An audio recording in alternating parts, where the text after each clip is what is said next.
A man once so desperate for love that he swore never to open his heart again. A billionaire woman who owns everything but feels empty. When fate brings them together on a blind date no one wants to attend, love begins to blossom between two completely different worlds. But will a single father afraid of being hurt and a powerful CEO hiding her pain have the courage to trust each other? Follow the story to the end. Like and comment where you're watching to let me know how far this story has progressed. Daniel Hayes stood in the doorway of his daughter's bedroom, watching Sophie sleep. The nightlight cast soft shadows across her face, and her small hand clutched the stuffed rabbit she'd had since she was 2. 6 years old now. 6 years of just the two of them. He pulled the door almost closed, leaving it cracked the way she liked it, and walked back down the narrow hallway of their apartment. The place wasn't much. 2 bedrooms, a kitchen that barely fit a table, a living room with a couch he'd bought secondhand 3 years ago. But it was theirs, clean, safe, predictable. That was the word that defined Daniel's life now. Predictable. He liked it that way. At 32, he'd built a routine that worked. Wake up at 6, make Sophie breakfast, drop her at school, work his shift as a supervisor at the manufacturing plant, pick her up. Homework, dinner, bath time, bedtime. Repeat. Weekends were for laundry, groceries, and whatever cartoon movie Sophie wanted to watch for the 5th time. There was no room for chaos, no room for mistakes, and absolutely no room for romance. Daniel had learned that lesson the hard way. 8 years ago, he'd been young and stupidly in love with a woman who'd promised him forever. They'd gotten pregnant unexpectedly, but he'd been ready to step up. He'd proposed, started planning a future. Then Sophie was born, and 3 months later her mother walked out. No explanation. No goodbye to their daughter. Just a note on the kitchen counter that said she couldn't do it anymore. The responsibility, the sleepless nights, the ordinary life. She needed more. Daniel had read that note 20 times before it sank in. Then he'd crumpled it up, thrown it away, and never looked back. He'd raised Sophie alone. Bottle feedings at 2 in the morning, learning to braid hair from YouTube videos, parent-teacher conferences where he was the only dad in a sea of mothers. He'd figured it out, one day at a time, and he'd done a damn good job. But it had cost him something. He didn't trust anymore. Didn't let people in. Didn't date. His sister Claire had been nagging him about it for 2 years now. "You can't live like a monk forever, Danny," she'd say. "Sophie needs to see you happy." "I am happy," he'd reply. "You're surviving. That's not the same thing." He'd brush her off every time. Until last week, when she'd cornered him at their parents' house during Sunday dinner. "I set you up on a blind date," Claire had announced, way too cheerfully. Daniel had choked on his coffee. "You what?" "Saturday night, 7 o'clock, that new Italian place downtown." "Absolutely not. Too late. I already confirmed." "Claire, her name's Victoria. She's successful, smart, and apparently very attractive. My friend from yoga knows her from some business thing.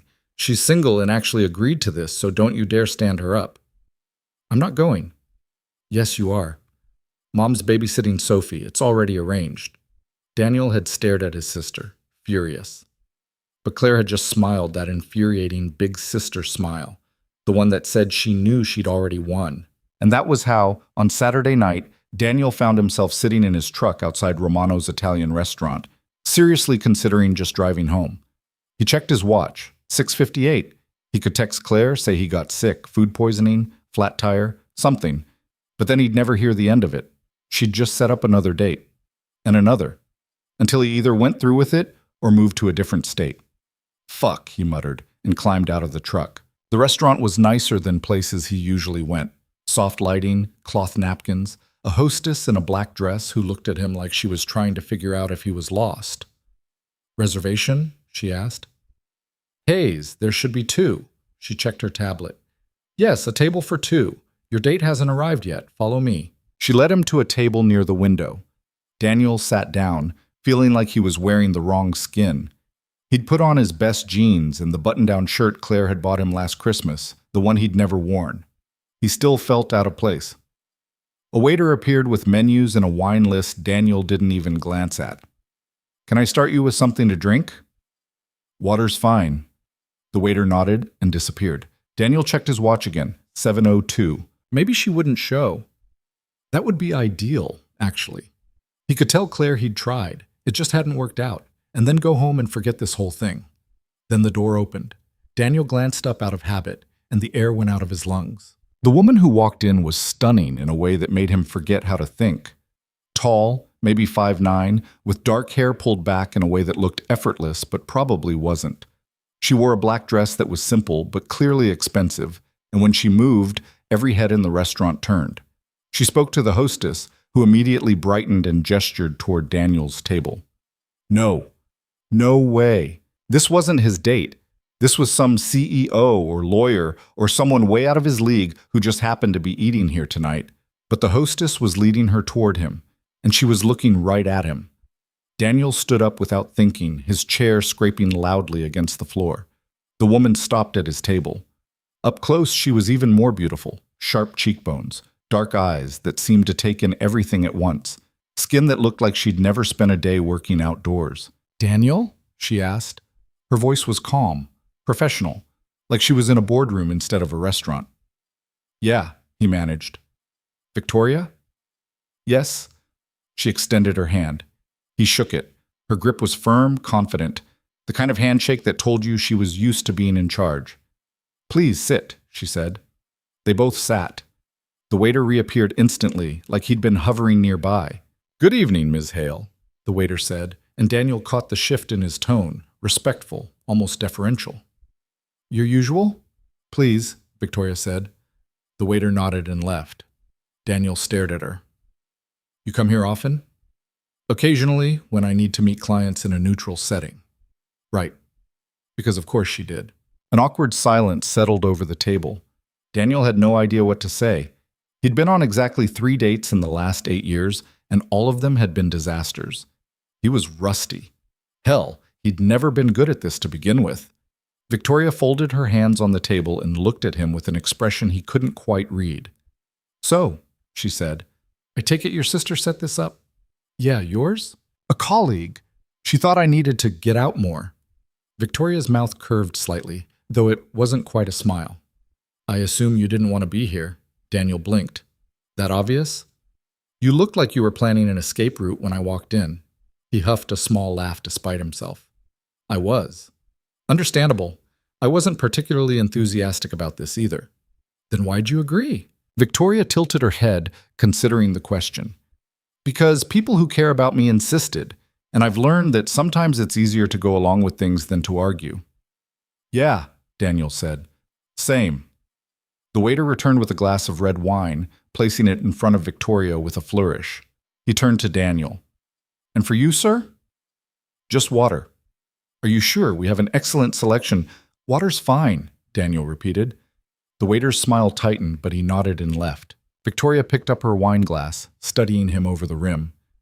"You don't drink?" "Not really. Not anymore." "Any particular reason?" Daniel shrugged. "Just don't see the point." That wasn't the whole truth. The whole truth was that after Sophie's mother left, he'd spent 2 weeks drinking himself stupid every night after Sophie went to bed, trying to numb the anger and betrayal. Then one morning he'd woken up late, hungover, and realized Sophie had gotten herself dressed and made herself cereal because he'd been too wrecked to hear her calling for him. He'd poured every bottle in the apartment down the sink that day and hadn't touched alcohol since. But he wasn't about to explain that to a stranger. Victoria nodded like she understood anyway. "Fair enough." Another silence. Daniel was starting to think this was going to be the longest hour of his life when Victoria spoke again. "So what do you do, Daniel?" "I'm a supervisor at Bentley Manufacturing. We make industrial parts, rivets, fasteners, that kind of thing." "How long have you been there?" 10 years, started on the floor, worked my way up." "That's impressive." He couldn't tell if she meant it or if she was just being polite. "What about you?" "I run a company, Hale Industries. We specialize in logistics and supply chain management." Daniel had heard of Hale Industries. Everyone in manufacturing had. They were massive, contracts with half the major corporations on the East Coast. "You run it?" he said. "Like, you're the CEO?" "Yes." "How old are you?" The question came out before he could stop it. Victoria raised an eyebrow. 30? Is that relevant? "No, I just—" Daniel stopped, realizing he was making it worse. "That's impressive. Running a company like that." "Thank you." More silence. This was painful. The waiter came back to take their orders. Victoria ordered something Daniel couldn't pronounce. He ordered spaghetti and meatballs because it was the only thing on the menu he recognized. When the waiter left, Victoria leaned back in her chair, watching him with an expression that was hard to read. "You have a daughter," she said. It wasn't a question. "Yeah, Sophie, she's 6. Your sister mentioned that. She didn't mention a wife." "There isn't one," Victoria nodded slowly. "I see." "It's just me and Sophie," Daniel said.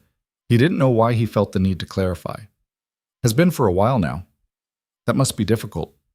"We manage." "I'm sure you do more than manage." Daniel looked at her, surprised by the sincerity in her voice. "I mean it," Victoria continued. "Raising a child alone while working full-time, that's not easy. Most people couldn't do it." "You do what you have to do," Daniel said. Still, they lapsed into silence again, but this time it felt slightly less uncomfortable.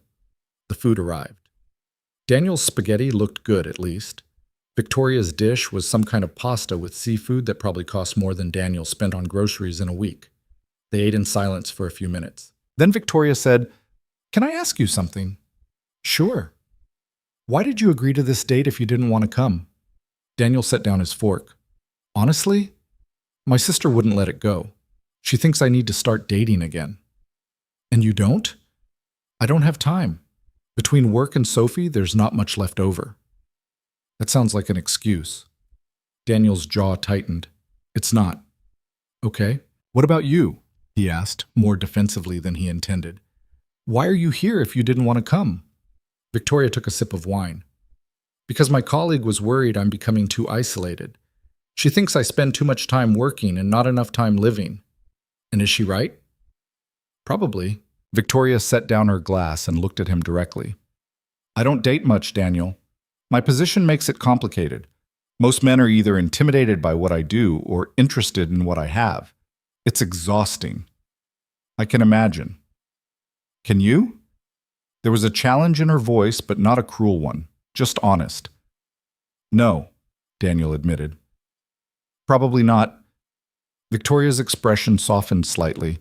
"I didn't mean that as an attack." "I know." They went back to eating. Daniel found himself watching her when he thought she wasn't looking. There was something about her, beyond the obvious beauty, beyond the wealth and status. She seemed tired, not physically, but in a deeper way, like she'd been carrying something heavy for a long time and forgotten how to put it down. He recognized that feeling. "So what does a CEO do on a typical day?" he asked, trying to move the conversation forward. Victoria looked up, seeming almost surprised by the question. "Meetings, mostly. Strategy sessions, budget reviews, negotiations with clients. I spend a lot of time managing people and putting out fires." "Sounds stressful." "It is, but I'm good at it." "I don't doubt that." She smiled, an actual smile this time, small but genuine. "What about you? What's a typical day like?" "Less glamorous. I oversee production on the floor, make sure we're hitting targets, deal with equipment issues. Lots of paperwork. Then I pick up Sophie from school, and the rest of the day is hers." "What does she like to do?" Daniel felt himself relax slightly. Talking about Sophie was easy. "Everything. She's obsessed with drawing right now. And dinosaurs. She's got this book about prehistoric animals that she makes me read every night." "She sounds wonderful." "She is." Victoria tilted her head. "You light up when you talk about her." Daniel felt his face warm. "Yeah, well, she's my kid." "It's sweet." They talked more after that. The conversation didn't flow easily. There were still awkward pauses, moments where neither of them knew what to say, but it was better than before. Daniel learned that Victoria had built her company from the ground up after her father passed away and left her a struggling logistics firm. She'd spent the last 8 years turning it into an empire. Victoria learned that Daniel had grown up in a working-class family, that he'd never gone to college, that he'd planned to join the military before Sophie was born. By the time dessert came, tiramisu for Victoria, nothing for Daniel, because he was too full, the tension had eased into something almost comfortable. "This wasn't as terrible as I expected," Victoria said. Daniel laughed. "High praise." "I mean it. You're easy to talk to." "So are you." She looked at him like she was trying to decide if he was being honest. Then she nodded. "Thank you." The waiter brought the check. Daniel reached for it automatically, but Victoria was faster. "I've got this," she said. "You don't have to." "I know, but I'd like to." Daniel wanted to argue, but something in her expression stopped him. This wasn't about money. It was about control, about not letting someone else dictate the terms. He understood that too. "Okay," he said. "Thank you." Victoria paid, and they walked out together into the cool night air. The street was quiet, just a few cars passing by. Daniel's truck was parked at the far end of the lot.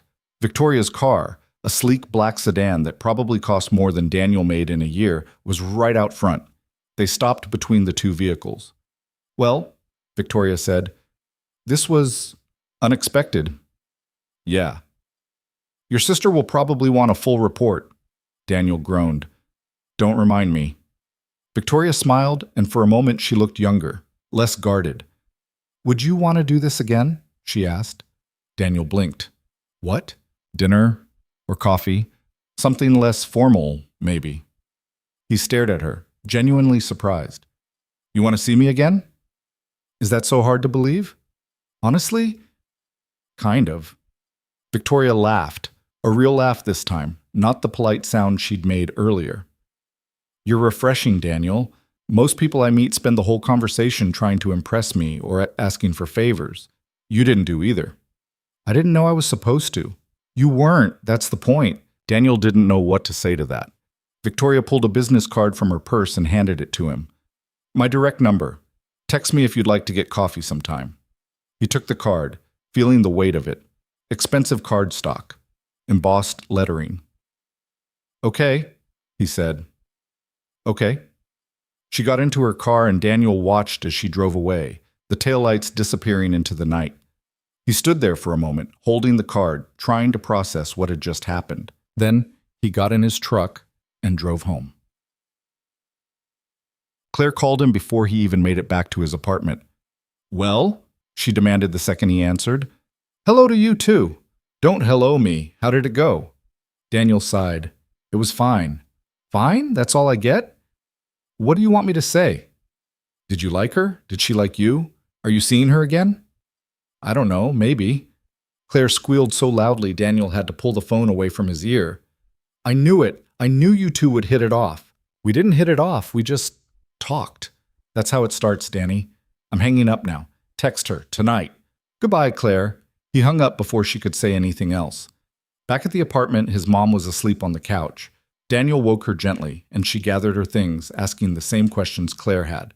He gave her the same vague answers and practically pushed her out the door. Finally alone, he checked on Sophie, still asleep, still clutching her rabbit, and then collapsed onto his own bed.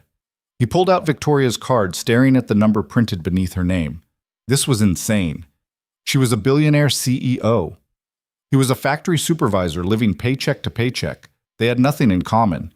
But she'd asked to see him again. And despite everything, despite his better judgment, despite the walls he'd built, despite knowing this was probably a terrible idea, he wanted to say yes. Daniel stared at the ceiling for a long time. Then he picked up his phone and typed out a message. "Hey, it's Daniel. Coffee sounds good. Let me know when you're free." He hit send before he could second-guess himself. The reply came faster than he expected. "Wednesday? There's a place near my office. I'll send you the address," Daniel typed back. "Okay." He set the phone down and rubbed his face. What the hell was he doing? But even as the doubt crept in, he felt something else too. Something he hadn't felt in a long time. Possibility. What? Wednesday came faster than Daniel expected. He'd spent the last 3 days trying not to overthink it. Just coffee. That's all it was. Two people having a conversation in a public place. Nothing serious. He almost believed it. Sophie noticed something was different. "You keep looking at your phone," she said Tuesday night while they were eating dinner. "No, I don't."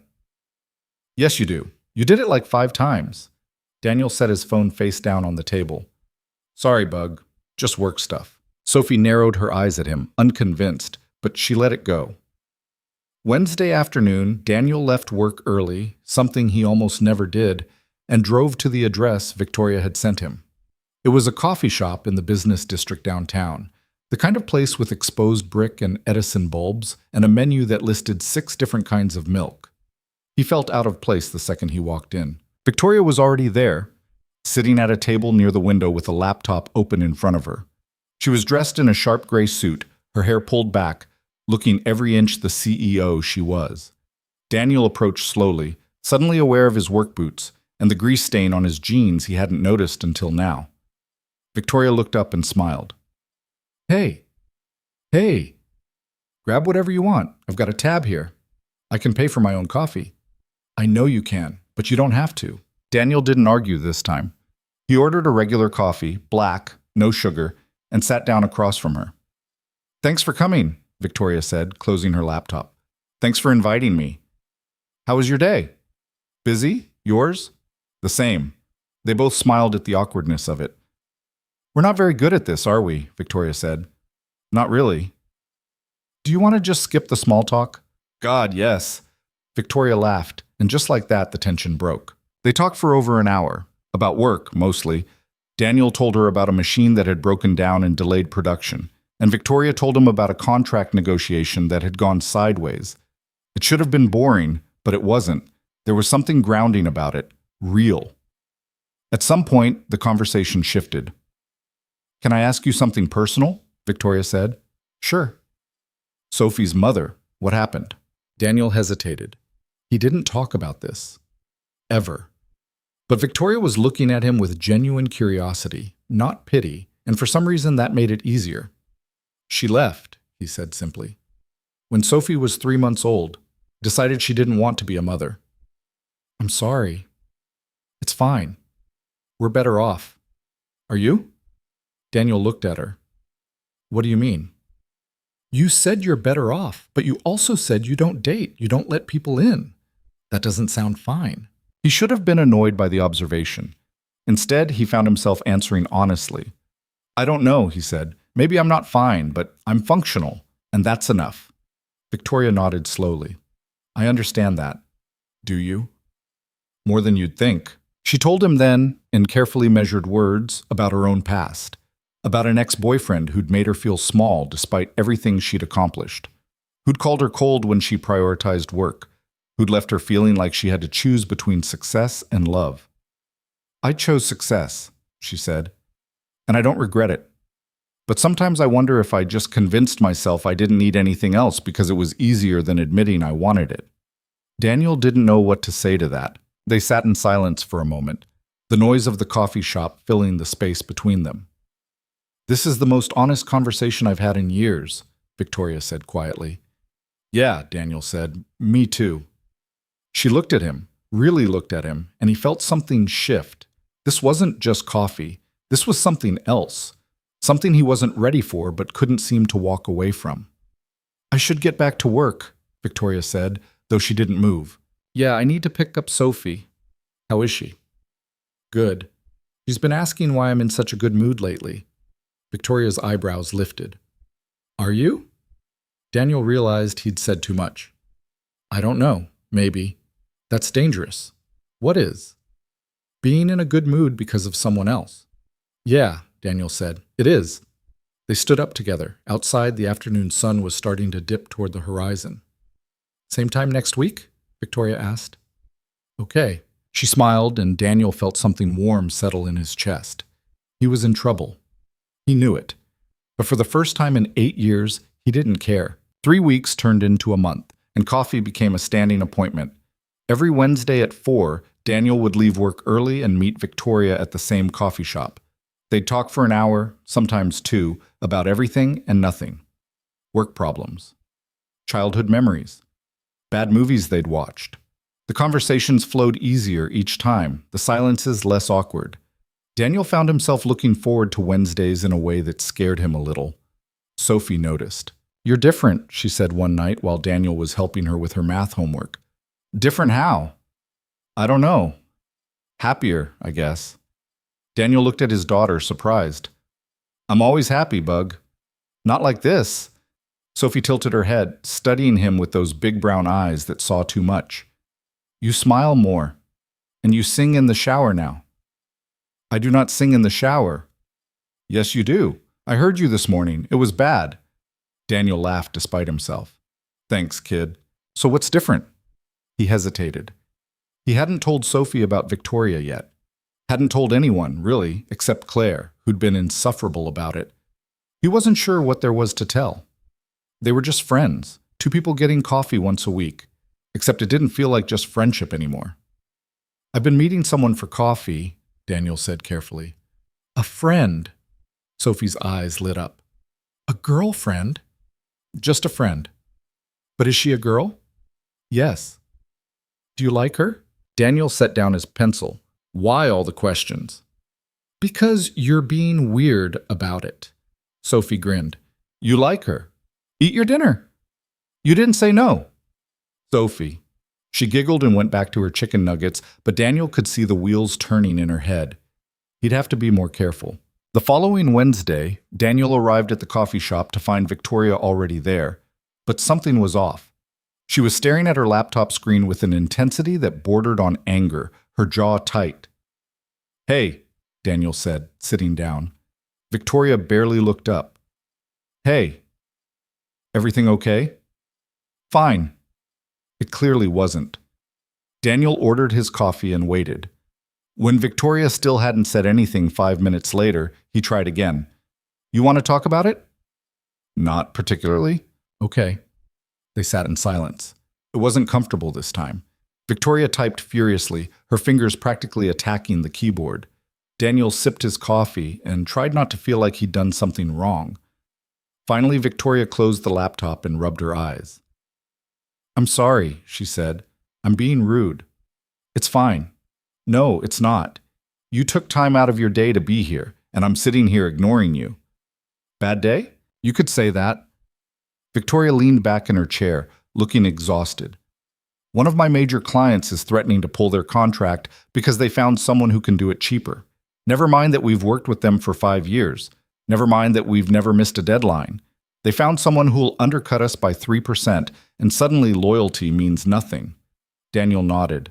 "That's business, I guess." "I know, but it's frustrating. I built relationships with these people, or I thought I did." "So what are you going to do?" "Fight for it. What else can I do?" Victoria picked up her coffee, then set it back down without drinking. "I'm sorry. You didn't come here to listen to me complain about work." "I don't mind." "You should. It's boring." "It's not." Daniel meant it. "You care about what you do. That's not boring." Victoria looked at him for a long moment. "Most people don't see it that way." "Most people are idiots." She laughed, some of the tension leaving her shoulders. "True." They talked about other things after that. Daniel told her about a fight Sophie had gotten into at school with a boy who'd said girls couldn't like dinosaurs, and Victoria told him about a disastrous presentation where the projector had died halfway through. The conversation found its rhythm again. As they were getting ready to leave, Victoria hesitated. "I have a work event this Saturday," she said. "A charity gala. Very boring, very corporate. I'm required to bring a guest." Daniel waited. "Would you want to come?" He blinked. "To a gala?" "I know it's not your thing. It's not really mine either, to be honest. But I'd rather spend 3 hours making small talk with you than alone." Daniel tried to picture himself at a charity gala. Tuxedos and champagne and people who spent more on shoes than he did on rent. The idea made his skin crawl, but Victoria was looking at him with something that might have been hope, and he found himself saying yes before he could think better of it. "Okay," he said, "but I don't have a tux." "You can rent one. I'll send you the address of a good place." "This is a terrible idea." Victoria smiled. "Probably, but I'd like you there anyway." Saturday came too fast. Daniel stood in front of the mirror in his bedroom, tugging at the bow tie that refused to sit right. The tux fit well enough. Victoria had been right about the rental place, but he still felt like a kid playing dress-up. Sophie appeared in the doorway, her eyes going wide. "Whoa," she said. "You look fancy." "I look ridiculous." "No, you look good. Like a prince or something." Daniel snorted. "Thanks, Bug." "Is this for your girlfriend?" "She's not my—" He stopped. "Yes, we're going to a work thing." "Can I meet her?" "Not tonight." "Why not?" Because Daniel wasn't ready for those worlds to collide. Because bringing Victoria into Sophie's life meant this was real, and he wasn't sure he could handle that yet. "Soon," he said instead. "Maybe." Sophie looked disappointed but didn't push it. Claire arrived to babysit. She'd volunteered the second Daniel mentioned the gala, clearly thrilled that things were progressing, and gave him an embarrassing once-over. "Look at you," she said, "all grown up. Shut up. Have fun. Don't drink too much. Be a gentleman." "I don't drink." "Oh, right. Well, be charming then." Daniel left before she could offer any more advice. Victoria had given him the address of the venue, some hotel ballroom downtown that probably cost more per night than Daniel made in a month. He parked his truck in the garage, feeling acutely aware of how out of place it looked next to the Mercedes and BMWs, and made his way inside. The ballroom was exactly what he'd expected. Crystal chandeliers, white tablecloths, people in designer clothes holding glasses of wine, and talking in voices that carried just enough to be heard but not enough to seem loud. Classical music played from somewhere. Daniel felt every eye on him as he walked in. He spotted Victoria across the room, talking to an older man in a gray suit. She was wearing a dark blue dress that somehow managed to be elegant and understated at the same time. Her hair down for once, falling in loose waves past her shoulders. She looked up and saw him. Her face lit up in a way that made the whole uncomfortable evening worth it. She excused herself from the conversation and walked over, and Daniel forgot how to breathe for a second. "You came," she said. "I said I would." "You look good." "I look like I'm about to wait tables." Victoria laughed. "No, you don't. Come on, I'll introduce you to some people." The next hour was a blur of handshakes and names Daniel forgot immediately. Everyone wanted to talk to Victoria. Business partners, potential clients, people who clearly just wanted to be seen talking to her. She handled it with practiced ease, smiling and nodding and saying all the right things. Daniel stood beside her, feeling useless. He had nothing to contribute to conversations about market trends and supply chain optimization. A few people asked what he did, and when he said he worked in manufacturing, they'd nod politely and change the subject. He was about to excuse himself to the bathroom, just to get a break from the suffocating small talk, when Victoria's hand found his. She didn't say anything, didn't even look at him, just laced her fingers through his while she continued talking to some investor about quarterly projections. But the gesture said everything. "I know this sucks. Thank you for being here anyway." Daniel squeezed her hand back. They made it through dinner, some kind of chicken dish that was pretty good, actually, and a speech from the charity's founder that went on too long. When the dancing started, Victoria turned to him. "Want to get out of here? You can leave? I've made my appearance. That's all that matters." They slipped out while everyone else was distracted by the band. Outside, the night air was cool and clean after the stuffiness of the ballroom. Victoria leaned against the wall and kicked off her heels with a sigh of relief. "I hate those things," she said. "Then why wear them?" "Because people expect it." She picked up the shoes and walked barefoot toward the parking garage. "God, that was exhausting. You were good at it." "I've had practice." Victoria glanced at him. "Sorry you had to endure that." "It wasn't that bad." "You're a terrible liar." Daniel smiled. "Okay, it was pretty bad. But the food was decent." "The food was mediocre at best. Better than what I cook." They reached Daniel's truck. Victoria stopped, looking at it with an expression he couldn't read. "What?" he said. "Nothing. It's just very you." "Is that an insult?" "No, it's honest." She turned to face him fully. "Everything about you is honest. I like that." Daniel didn't know what to say to that. They stood there in the dim parking garage, the distant sound of traffic the only noise. "Thank you for coming tonight," Victoria said. "I know it was a lot." "You're welcome. Can I ask you something?" "Sure." "Why did you agree to come? You clearly hated the idea." Daniel considered lying, but Victoria was right. He was terrible at it. "Because you asked." "That's it?" "Yeah." Victoria looked at him like she was trying to solve a puzzle. Then she stepped closer. "Daniel?" "Yeah?" "I'm going to kiss you now. If that's okay." His heart stopped. "Okay." She rose up on her toes and pressed her lips to his, one hand coming up to rest against his chest. The kiss was soft, tentative, like she was asking a question. Daniel answered by wrapping his arms around her waist and pulling her closer. The kiss deepened. Victoria's hand slid up to his neck, her fingers tangling in his hair, and Daniel forgot where they were. forgot everything except the feel of her against him. When they finally broke apart, both breathing hard, Victoria rested her forehead against his. "I've wanted to do that for weeks," she said. "Me too. This is a bad idea." "Probably. We're very different people." "I know. I don't do relationships well." "Neither do I." Victoria pulled back enough to look at him. "So what are we doing?" Daniel didn't have an answer. He just knew that walking away from this, from her, felt impossible. "I don't know," he said honestly, "but I'm willing to find out." Victoria smiled, and it was the most genuine smile he'd seen from her yet. "Okay," she said. "Me too." After that night, things shifted. They still met for coffee on Wednesdays, but now there were also dinners on weekends when Daniel could get a sitter. Movies at Victoria's place, which turned out to be a penthouse apartment with floor-to-ceiling windows overlooking the city. Quiet evenings where they'd sit on her couch and talk until midnight. It should have felt wrong, the disconnect between their lives. But somehow it didn't. Victoria never made him feel small for what he did or didn't have. She asked genuine questions about his work, remembered details about Sophie's life, laughed at his jokes even when they weren't that funny. And Daniel found himself wanting to know everything about her. Not just the polished CEO version, but the real person underneath. The woman who admitted she ate cereal for dinner when she was too tired to cook, who had a weakness for reality TV shows she was embarrassed to admit watching, who sometimes called him at midnight just to hear his voice because she couldn't sleep. 3 months in, Daniel knew he was in deep. He also knew he couldn't keep Victoria separate from the rest of his life much longer. Sophie had started asking more questions. Why did he go out so much now? Who was he texting all the time? When could she meet his friend? Claire was less subtle. "You need to introduce them," she said one Sunday while they were at their parents' house for dinner.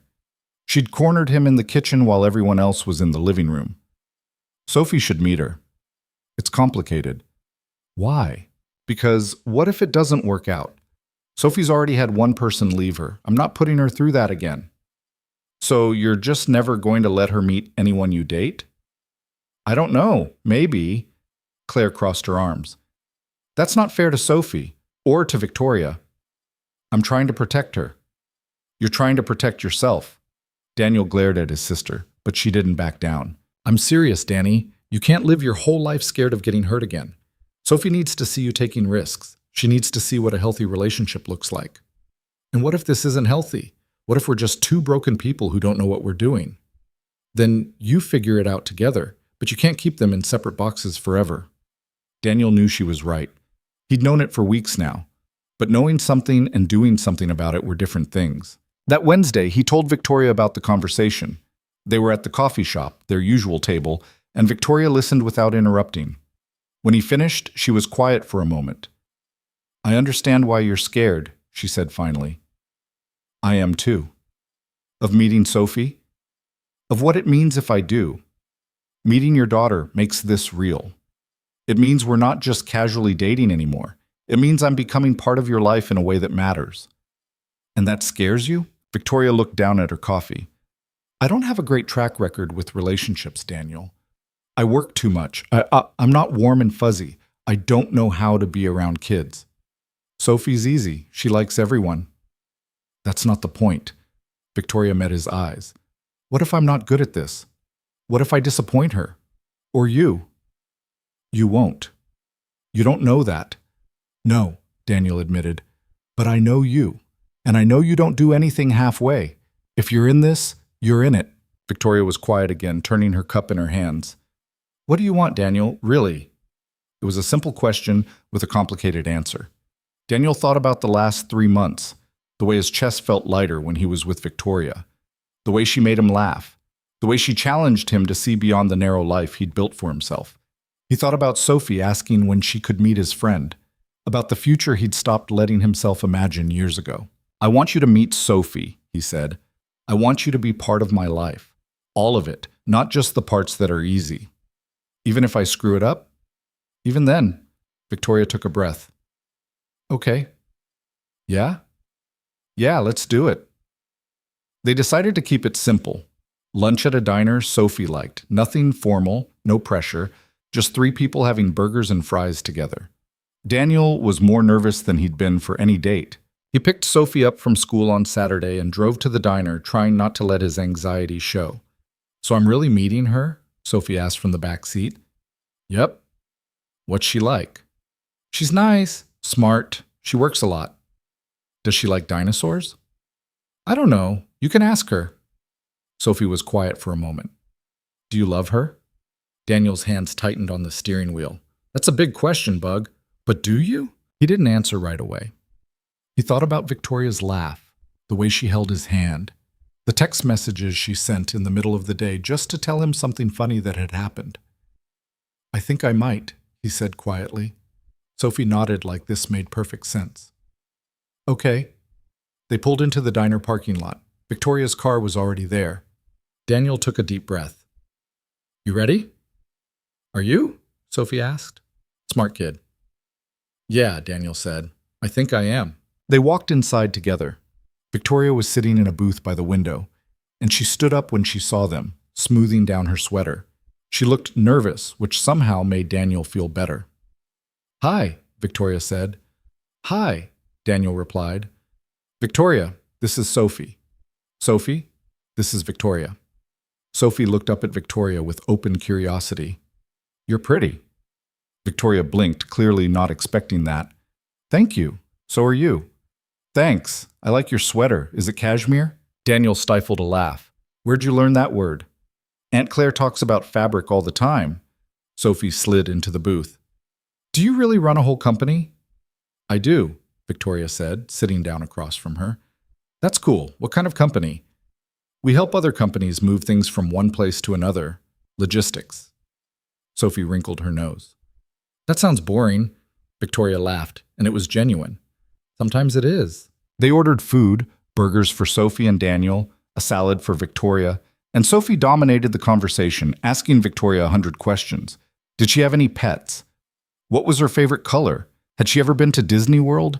Did she know anything about velociraptors?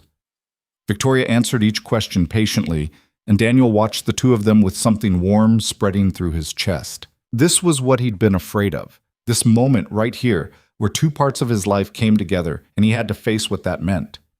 But sitting there, watching his daughter and the woman he was falling for talk about dinosaur facts, he realized the fear was worth it.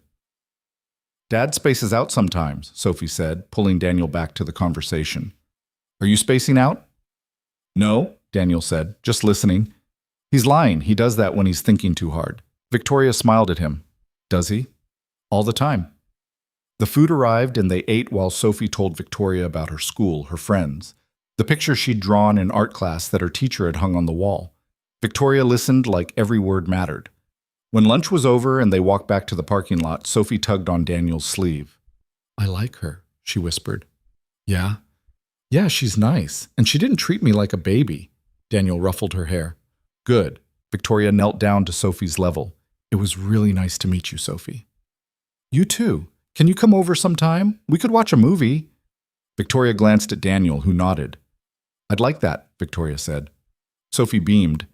They said goodbye, and Daniel drove Sophie home, his daughter chattering the whole way about how cool Victoria was, and did he know she'd been to Paris, and could they go to Paris sometime? That night, after Sophie was in bed, Daniel called Victoria.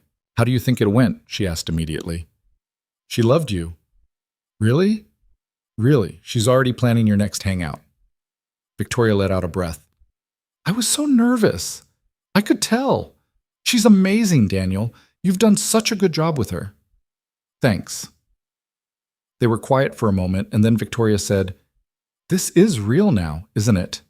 "Yeah," Daniel said. "I think it is. I'm scared." "Me too. But I don't want to stop." "Neither do I." "Okay then," Victoria said softly. "Let's not." The weeks that followed felt almost normal, in a way that surprised Daniel. Victoria started coming over on Friday nights for movie marathons with Sophie, sitting on the worn couch in his small living room like she belonged there. She'd bring takeout, Thai food one week, pizza the next, and Sophie would curl up between them, arguing about which movie to watch. Victoria never complained about the cramped space or the mismatched furniture Daniel had cobbled together from thrift stores and hand-me-downs. She'd kick off her expensive shoes and tuck her feet under her, laughing at Sophie's running commentary during the films. Daniel would watch them sometimes, his daughter explaining plot holes to a billionaire CEO like she was the expert, and Victoria listening with genuine interest. It made something in his chest ache in a good way. But not everything was easy. Victoria's work consumed her in ways Daniel hadn't fully understood at first. She'd cancel plans last minute because of emergencies, show up an hour late looking exhausted, spend half their dinner checking her phone because some crisis needed immediate attention. Daniel tried to be understanding. He knew what it meant to work hard, to have responsibilities. But there were moments when he felt like he was competing with her company for her attention, and he hated feeling that way. It came to a head on a Saturday in late November. They'd planned to take Sophie to the Science Museum, something Sophie had been talking about all week. Victoria was supposed to pick them up at 10. By 10:30, she still hadn't shown. Daniel called. It went to voicemail. He texted. No response. Sophie sat on the couch in her jacket and shoes, her excitement slowly turning to disappointment. Maybe she forgot, Sophie said quietly. I'm sure she's just running late, Bug. But by 11, Daniel's patience was wearing thin. He called again. This time Victoria answered and he could hear voices in the background. Daniel, I'm so sorry. Where are you? At the office. Something came up with the Henderson account and I had to... We had plans, Victoria. I know. I'm sorry. I'll make it up to Sophie. I promise. Daniel looked at his daughter, who was trying very hard not to cry. Yeah, he said. Sure. He hung up before Victoria could say anything else. Sophie looked up at him. She's not coming? No, Bug, work stuff. Sophie nodded, blinking hard. That's okay. We can go just us. But the day was already ruined. They went to the museum, and Sophie tried to act excited, but Daniel could see the hurt in her eyes every time she looked at something cool and started to say, Victoria would like this, before stopping herself. That night, after Sophie was in bed, Victoria called. Daniel almost didn't answer. I'm sorry, she said immediately. I know I screwed up. Yeah, you did. The Henderson account is our second biggest client. If I'd lost them... I get it, Victoria. I do. But you made a promise to a 6-year-old. I said I'm sorry. What else do you want me to say? Daniel rubbed his eyes. I don't know. Maybe that this won't keep happening. I can't promise that. You know what my job is like. And you know I have a daughter who needs people to show up for her. Silence on the other end of the line. I'm trying, Daniel. I really am. But I can't just drop everything every time. I'm not asking you to drop everything. I'm asking you to show up when you say you will. That's it. That's not fair. What's not fair is watching my kid wait for someone who doesn't come. He heard Victoria take a sharp breath. That's not what happened. Isn't it? You're comparing me to her mother. That's what this is really about. Daniel's grip tightened on the phone. Don't. It's true though, isn't it? You're scared I'm going to leave like she did, so you're looking for reasons to prove you're right. That's not... Daniel stopped. Maybe there was some truth to it. Maybe he was waiting for Victoria to disappoint him, to confirm what he'd always believed, that people left. I'm not doing this right now. Daniel, I need some space. I'll call you later. He hung up. For 3 days, they didn't talk. Daniel threw himself into work and taking care of Sophie, trying not to think about the hole Victoria's absence left. Sophie asked about her once, and Daniel said they were both busy, which was true enough. Claire called on the 3rd day. What did you do? She asked. Why do you assume I did something? Because Victoria called me crying, which means either you were an ass or she thinks you're going to break up with her. Daniel sat down heavily on the couch. She called you crying? Yes. What happened? He explained the museum situation. Claire listened without interrupting. Okay, she said when he finished. I get why you're mad, but Danny, you can't expect her to be perfect. I don't. Yes, you do. You're waiting for her to screw up so you can say, see, I knew this wouldn't work. That's what Victoria said. Then maybe you should listen. Daniel didn't want to admit they were right, but sitting there in his empty apartment, missing Victoria in a way that made his ribs feel too tight, he couldn't deny it anymore. He was scared, terrified actually, because he'd fallen in love with her, and love meant risk, and risk meant the possibility of getting hurt again. but pushing her away hurt too. He texted Victoria that night. "Can we talk?" Her response came immediately. Yes. They met at the coffee shop, their usual table. Victoria looked tired, dark circles under her eyes like she hadn't slept well. "Hi," she said. "Hi." They sat in uncomfortable silence for a moment. "I'm sorry," Daniel said finally, "for what I said. The thing about Sophie's mom, that wasn't fair." "You weren't entirely wrong, though." Victoria wrapped her hands around her coffee cup. "I did let her down, and I hate that I did." "I know you didn't mean to. That doesn't make it better." Victoria looked at him. "I'm not good at this, Daniel, at balancing everything. I've spent so long putting work first that I don't know how to do it any other way. I'm not asking you to quit your job or stop caring about it. I just need to know you care about this too. About us." "I do, more than you know." "Then show me. Not with expensive gifts or grand gestures. Just show up. Be present when you're here." Victoria nodded slowly. "I can try, but you have to meet me halfway." "What does that mean?" "It means you have to stop waiting for me to fail. Stop comparing me to someone I'm not." She leaned forward. "I'm scared too, you know. I'm scared that I'm going to mess this up, that I'm not enough, that one day you'll realize you're better off without me. But I'm here anyway. I need you to be here too, not just physically, but actually here, trusting me." Daniel felt something crack open in his chest. "I'm trying." "I know, so am I." They sat with that for a moment. "So where does that leave us?" Daniel asked. "I don't know. Where do you want it to leave us?" "I want to keep trying, if you do." Victoria reached across the table and took his hand. "I do." They didn't fix everything that day, but they made a start. December brought cold weather and the kind of busy that made Daniel's head spin. Work picked up as they tried to meet year-end quotas. Sophie had her school Christmas program.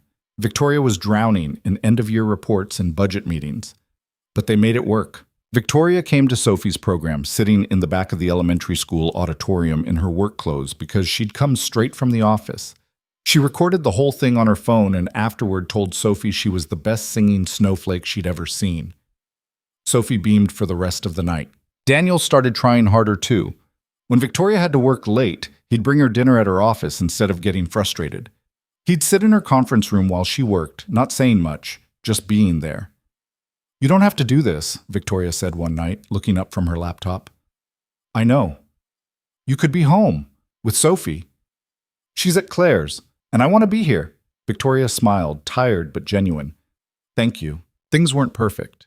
They still fought sometimes, about scheduling conflicts, about Daniel's tendency to shut down when he was upset, about Victoria's habit of trying to solve everything with money. But they fought fair, and they always came back to each other. Sophie was the bridge between their worlds in ways neither of them expected. She'd ask Victoria about business stuff with genuine curiosity, and Victoria would explain supply chains and logistics in terms a 6-year-old could understand. She'd tell Daniel about conversations she'd had with Victoria about science and books and places she wanted to travel.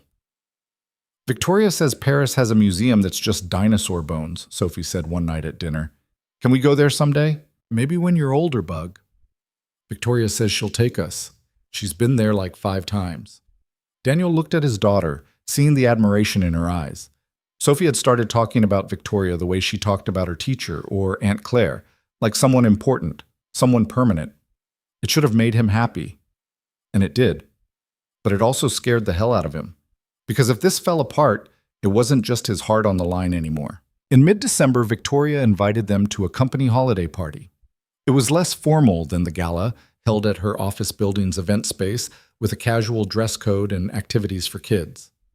"Are you sure?" Daniel asked when she brought it up. "Bringing your boyfriend and his kid to a work thing?" Victoria raised an eyebrow. "Boyfriend?" Daniel felt his face heat. "I mean, we haven't really labeled it, but I like it," Victoria said, kissing him. "And yes, I'm sure. I want people to meet you, both of you." The party was overwhelming in the way all company events were. Too many people, too much noise, too much forced cheer. But Sophie loved it. There was a bounce house and a hot chocolate bar and a magician who did tricks that made her laugh. Victoria introduced them to her staff, her executives, the people she worked with every day. Daniel shook hands and made small talk, acutely aware that he was being evaluated.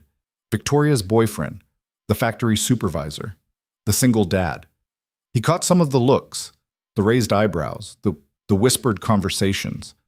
One of Victoria's vice presidents, a guy named Marcus with perfect teeth and a suit that probably cost more than Daniel's truck, pulled him aside near the bar. "So you're the one who got Victoria to actually take a weekend off," Marcus said. "That's impressive. We've been trying for years." Daniel wasn't sure if it was a compliment or a dig. "She works hard." "That's one way to put it. Obsessive is another." Marcus sipped his drink. "Between you and me, I was starting to think she was married to this place. Good to see she has a life outside these walls." "Yeah," Marcus studied him. "You two are pretty different." "We are." "But it works?"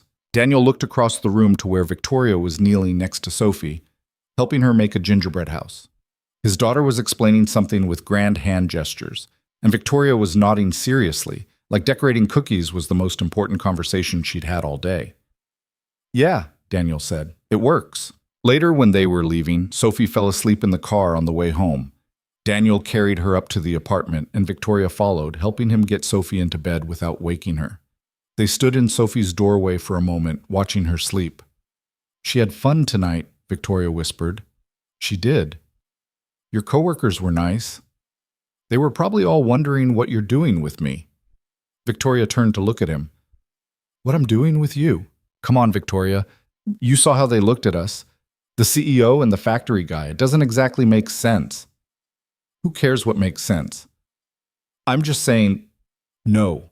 Victoria's voice was firm. "I'm not doing this. I'm not letting you talk yourself into believing this is wrong just because some people don't understand it." Daniel leaned against the doorframe. "Don't you ever wonder, though, if you'd be better off with someone from your world? Someone who gets what you do, who can actually contribute to conversations about business?" "I have those people. I work with them every day. They bore me to death." Victoria took, "I'm serious. You know what those people want from me?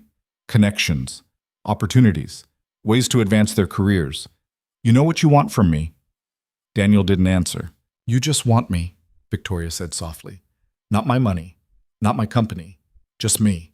Do you have any idea how rare that is?" "I'm sure there are plenty of people who—" "There aren't." Victoria took his hand. "I've dated men who wanted to be seen with me because of what it said about them. I've been with people who thought I was some kind of prize to win.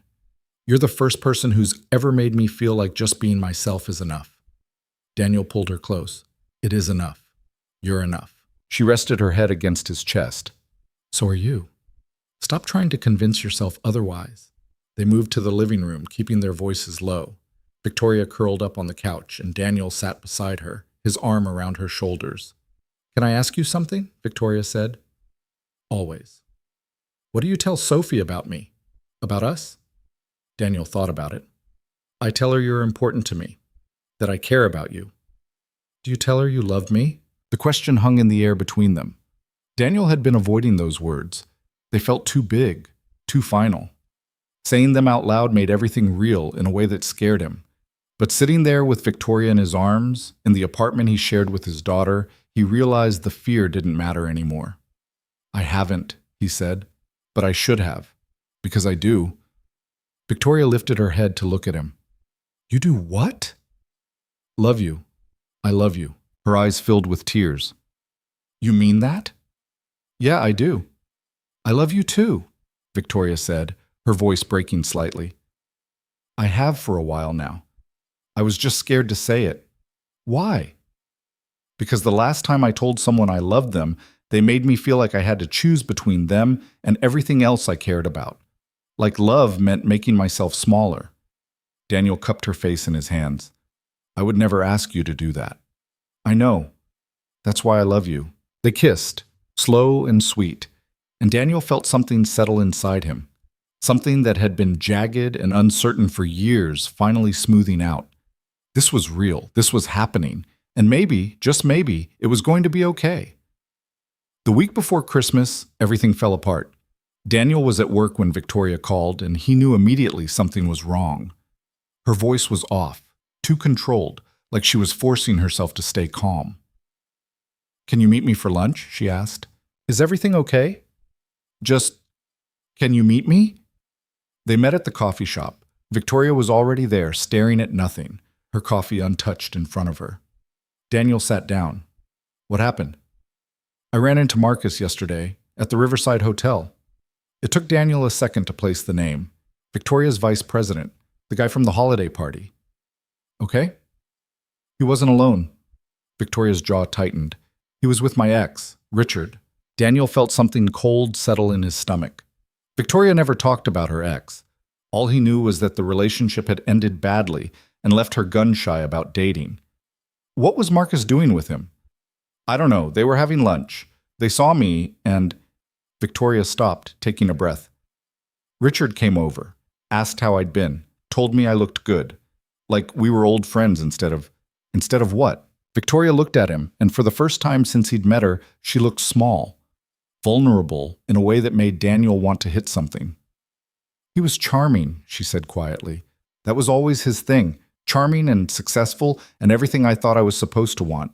And then I wasn't enough for him. Victoria. He used to tell me I was too cold, too focused on work, that I cared more about contracts than I did about him. She laughed, but it sounded broken. And the worst part is he wasn't entirely wrong. I did work too much. I did put the company first, because it was the only thing I knew I couldn't fail at.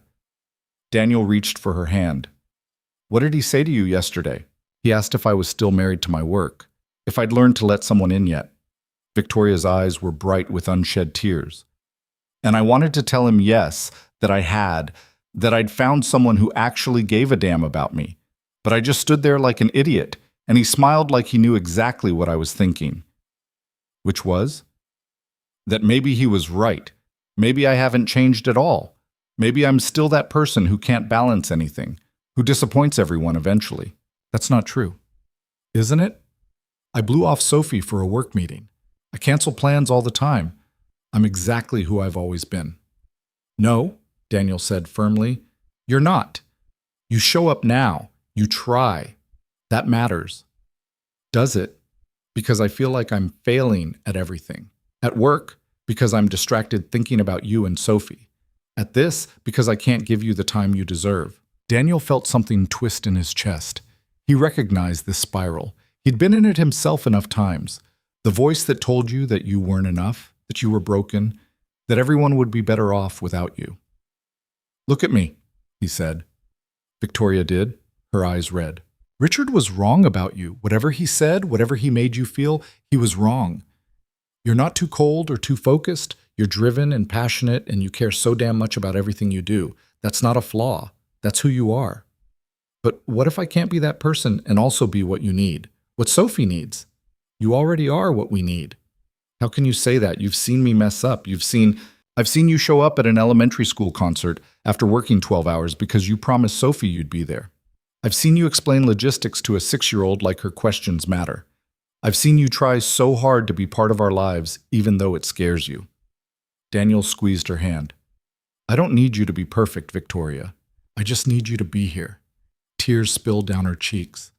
I don't know if I can do this. The words hit Daniel like a physical blow. Do what? This. Us. I keep waiting for you to realize I'm not worth the effort, that you'd be better off with someone simpler, someone who fits into your life instead of complicating it. You don't complicate my life. You make it better. Do I? Or do I just make it harder? Daniel felt panic rising in his throat. This was it, the moment he'd been dreading, the moment she left. Don't do this, he said. Don't run because you're scared. I'm not running. I'm being realistic. No, you're letting one asshole from your past convince you that you're not good enough. That's not realistic. That's just fear. Victoria pulled her hand away. Maybe fear is smart. Maybe it's protecting both of us from something that was never going to work anyway. I don't believe that. And neither do you. How do you know what I believe? Because I know you, Daniel said, his voice rising. I know you're terrified of failing at this, like you think you failed at that. I know you'd rather walk away now than risk me leaving later, but I'm not him, Victoria. I'm not going to make you choose between me and everything else you care about. You say that now. I'll say it forever, if that's what it takes for you to believe me. Victoria stood up abruptly. I need some time. Time for what? To think. To figure out if I can actually do this. Daniel stood too, his heart hammering. How much time? I don't know. She grabbed her coat and walked out, leaving Daniel standing there in the middle of the coffee shop, feeling like the floor had just dropped out from under him. He tried calling her that night. It went to voicemail. He texted. No response. By the third day, Claire was pounding on his door. What did you do? She demanded the second he opened it. Why does everyone assume I did something? Because Victoria won't answer my calls and you look like death. What happened? Daniel let her in and explained everything. Claire listened, her expression growing more concerned. She's spiraling, Claire said when he finished. I know. So go fix it. How? She won't talk to me. Then make her talk to you. Show up at her office, camp out on her doorstep, do something. She said she needs time. She doesn't need time. She needs someone to prove to her that she's worth fighting for. Claire grabbed his shoulders. Don't let her push you away, Danny. She's doing exactly what you do, sabotaging something good because she's scared of getting hurt. Daniel knew she was right, but the thought of pushing Victoria when she'd asked for space felt wrong. What if she really wants me to leave her alone? Then she'll tell you, but you won't know unless you try. That night, Daniel drove to Victoria's building. He knew she was still there. Her car was in the garage and the lights in her office were on. He took the elevator up to the top floor. Her assistant had gone home hours ago. Daniel walked down the empty hallway and knocked on her office door. No answer. He knocked again. Victoria, I know you're in there. Silence. I'm not leaving until you talk to me. More silence. Daniel leaned against the wall and slid down to sit on the floor. Okay, I'll wait. 5 minutes passed, then 10. Finally, the door opened. Victoria stood there, looking exhausted and beautiful, and so guarded it made Daniel's chest ache. You shouldn't be here, she said.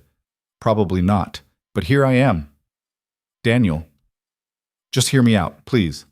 Victoria hesitated, then stepped back to let him in. Her office was a mess. Papers everywhere. Coffee cups scattered across the desk.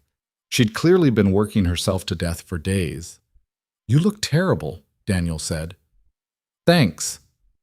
I mean it. When's the last time you slept? I don't know. Does it matter? Yeah, it does. Victoria crossed her arms, defensive. I thought you came here to talk, not lecture me about self-care. I came here to tell you I love you, and that I'm not giving up on us just because you're scared. It's not that simple. Yes, it is. You're making it complicated because complicated feels safer than admitting you want this. Victoria's expression cracked slightly. You don't understand. Then help me understand. She turned away, staring out the window at the city lights below.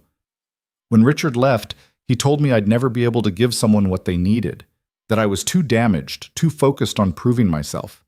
And I believed him. I've spent 8 years believing him. Daniel moved closer but didn't touch her. He was wrong. Was he? Look at me, Daniel. I'm 30 years old and I've never had a relationship that lasted longer than a year.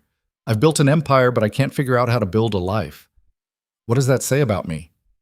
It says you haven't found the right person yet. Or it says I'm fundamentally broken. You're not broken, Daniel said quietly. You're just human. We all are. Victoria turned to face him, tears streaming down her face. I'm so tired of being strong all the time, of having to prove I'm good enough. I just want... She broke off, covering her face with her hands. Daniel closed the distance between them and pulled her into his arms. She resisted for half a second, then collapsed against him, sobbing into his chest. I've got you, he murmured. I've got you. They stood there for a long time, Victoria crying and Daniel holding her, until finally her breathing evened out. I'm sorry, she said, her voice muffled against his shirt. Don't be. I'm a mess. So am I. We'll figure it out. Victoria pulled back enough to look at him. How can you be so sure? Because I love you. And because I think you love me too. That's enough to start with. What if it's not?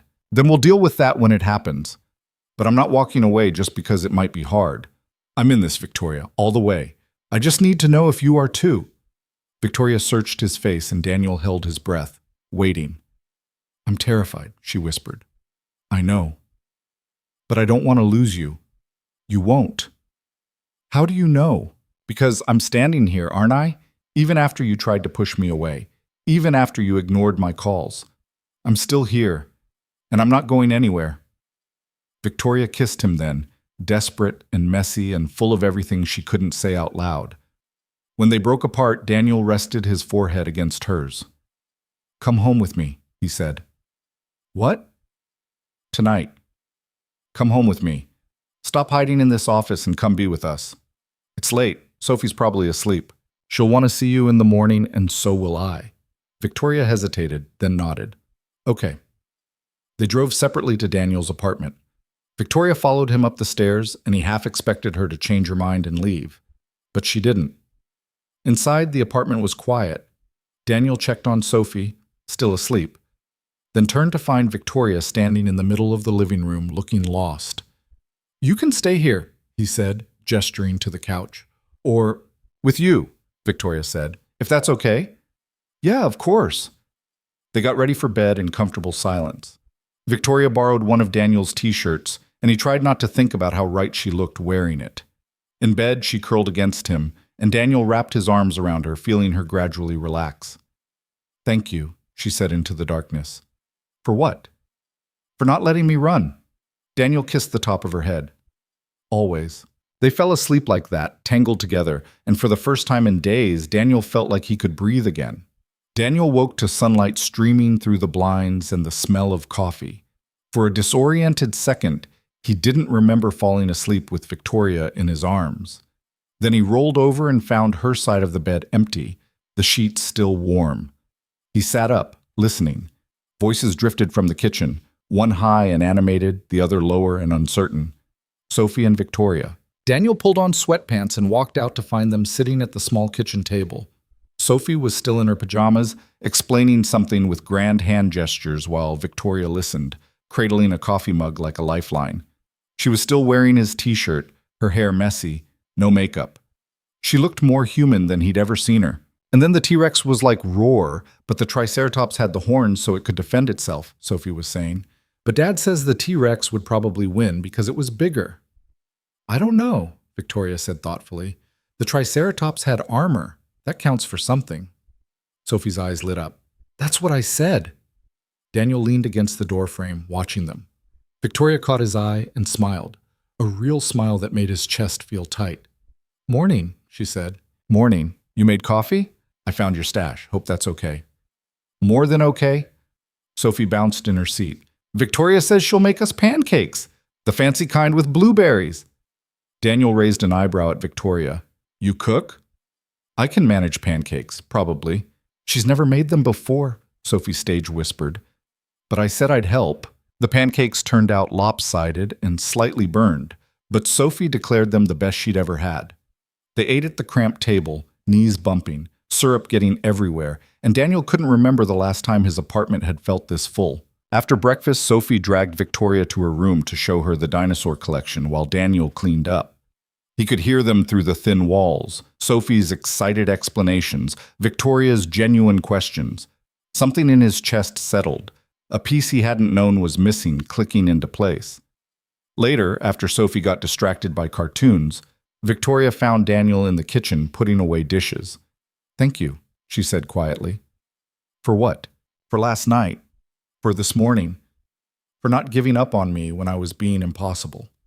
Daniel dried his hands and turned to face her. "You weren't being impossible. You were scared." "I'm still scared." "Me too." Victoria stepped closer, wrapping her arms around his waist. "I don't want to mess this up." "Then don't." "It's not that simple." "Sure it is. We just keep showing up, keep trying, keep choosing this even when it's hard." Victoria rested her head against his chest. "You make it sound easy. It's not, but it's worth it." They stood there for a moment, the sound of cartoons playing in the other room, morning light filtering through the window.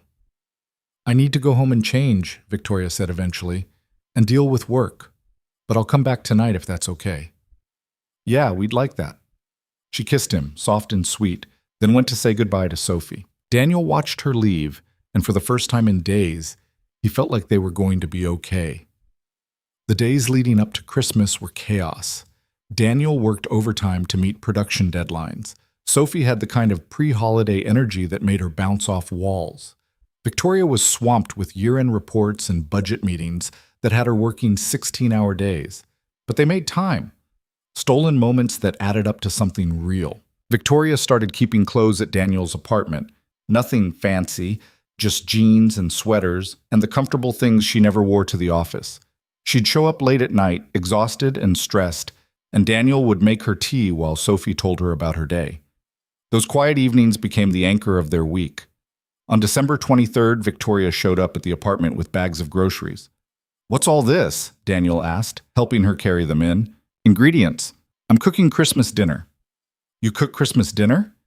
"I'm going to try, unless you had other plans." Daniel had planned to do what he did every year, microwave a turkey breast and make box stuffing, while Sophie complained that it wasn't as good as Grandma's. The idea of an actual home-cooked meal sounded almost foreign. "No plans," he said. "But you don't have to?" "I want to." Victoria started unpacking vegetables and spices. "My mom used to make this whole spread when I was a kid, before she died. I haven't done it in years, but I remember most of the recipes." Sophie appeared in the kitchen doorway. "Your mom died?" Victoria paused, then nodded. "When I was 15. "That's sad." "Yeah, it was." Sophie walked over and hugged Victoria's leg, the way she did when Daniel was upset about something. Victoria looked startled for a second, then bent down to hug her back properly. "It's okay," Sophie said seriously. "You can have Christmas with us now." Victoria's eyes got bright. "Thank you, sweetheart." Daniel watched them, his throat tight. This was what family looked like.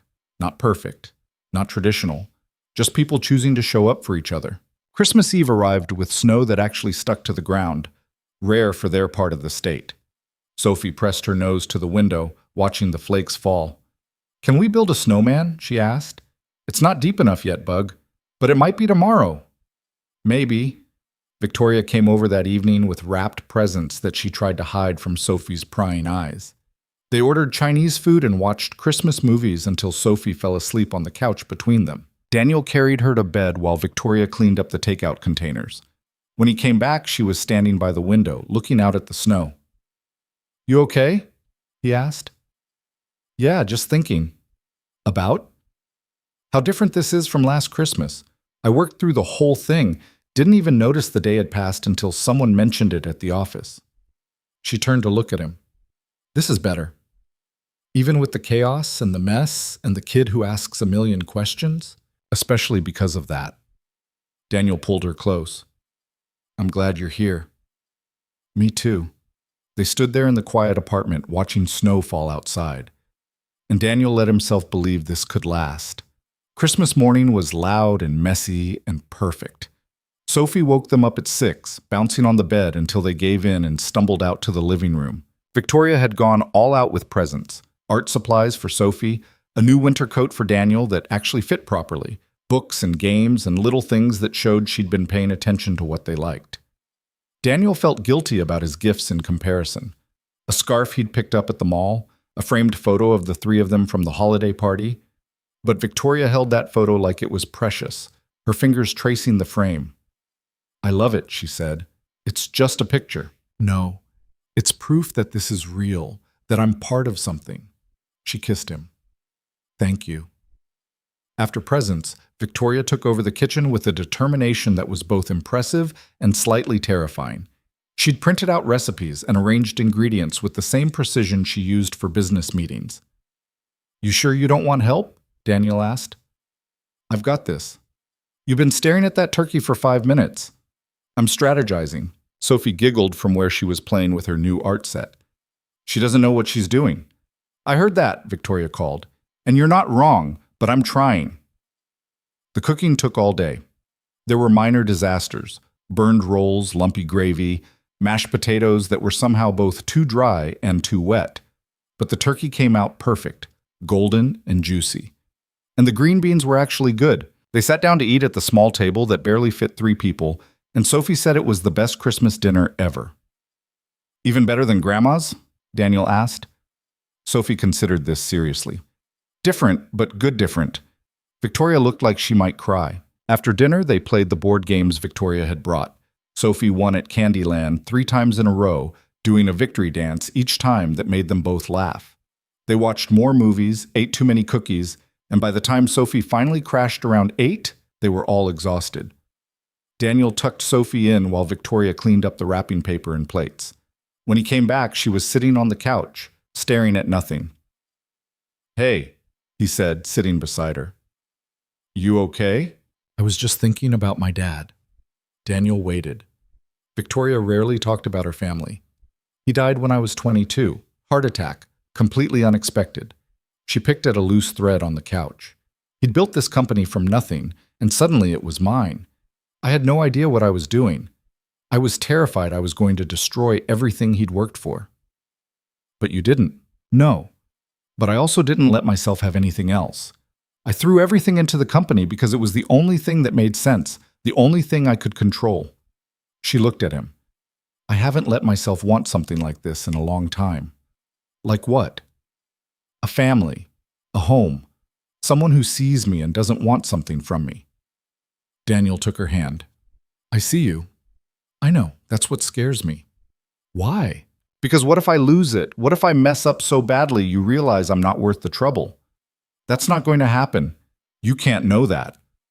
"No," Daniel admitted, "but I can choose to believe it anyway." Victoria leaned against him, and they sat in comfortable silence for a while. "Can I tell you something?" she said eventually. "Always. I've been thinking about scaling back at work. Not quitting, but delegating more. Giving myself actual time off." Daniel sat up straighter. "Really?" "I have good people. I should trust them more. And I want to be present for this. For you and Sophie. Not just showing up, but actually being here. That's a big change." "I know, but I think it's time." She looked at him. "Is that okay? Me being around more?" Daniel kissed her forehead. "More than okay." The week between Christmas and New Year's was quiet. Daniel had time off from work, and Victoria actually took vacation days, something her assistant apparently nearly fainted over. They fell into a routine that felt natural. Mornings with coffee and Sophie's chatter, afternoons at the park or the library, or just staying in, evenings watching movies or playing games, or talking after Sophie went to bed. It was domestic and ordinary and everything Daniel had stopped letting himself want. On New Year's Eve, Claire insisted on taking Sophie for the night so Daniel and Victoria could go out.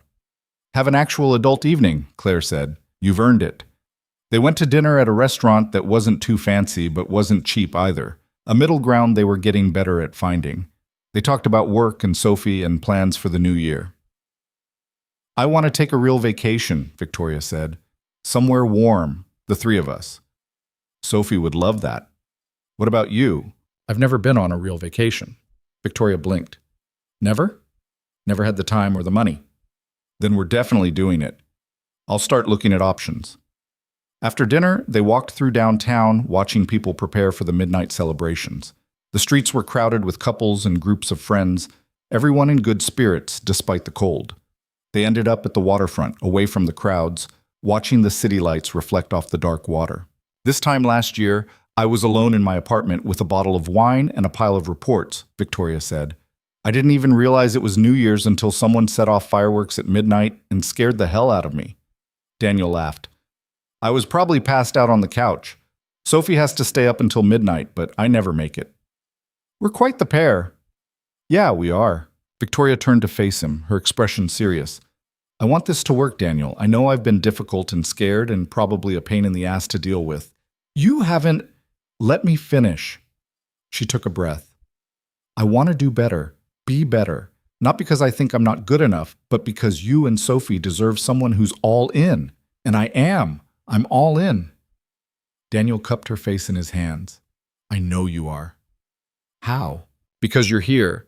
Because you spent a week learning to cook just so Sophie could have a real Christmas dinner. Because you fought through every fear and insecurity to let us in. That's not someone who's halfway committed." Victoria kissed him as fireworks started going off somewhere in the distance. People around them cheered, counting down to midnight. But Daniel barely noticed. He was too focused on the woman in his arms, on the way she held on to him like he was solid ground. When they broke apart, Victoria was smiling. "Happy New Year," she said. "Happy New Year." They walked back to Daniel's apartment hand in hand, and he felt lighter than he had in years. January brought cold weather and the return to normal life. Daniel went back to work. Sophie started the second half of the first grade. Victoria dove back into the company, but she kept her promise. She delegated more, left the office at reasonable hours, actually took weekends off. It wasn't perfect. There were still fights about scheduling and miscommunications and moments when the differences in their lives felt too big to bridge. But they worked through it. Victoria started coming to Sunday dinners at Daniel's parents' house. His mom loved her immediately.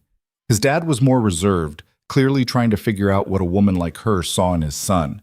But he warmed up when Victoria asked his advice about a supplier contract and actually listened to his suggestions. Sophie started calling her Vicky, a nickname Victoria claimed to hate but secretly loved. "You're part of the family now?" Claire told Victoria one Sunday while they were clearing dishes. "That means you're stuck with us." Victoria laughed. "I think I can live with that." One evening in late January, Daniel came home from work to find Victoria in the kitchen, looking nervous. "Hey," he said, setting down his keys. "Where's Sophie?" "At your mom's. I asked if she could watch her tonight." Why? What's wrong? "Nothing's wrong. I just wanted to talk to you about something." Daniel's stomach dropped. Those words never led anywhere good. They sat on the couch, and Victoria took his hand. "I've been thinking about the future," she said. "Okay." "About what I want, what we're building." She took a breath. "I want this to be permanent, Daniel. Not just dating, not just spending time together. I want us to be a real family." "We are a real family. I mean, officially. I want to—" She stopped, seeming to gather courage. "I want to move in, with you and Sophie." Daniel stared at her.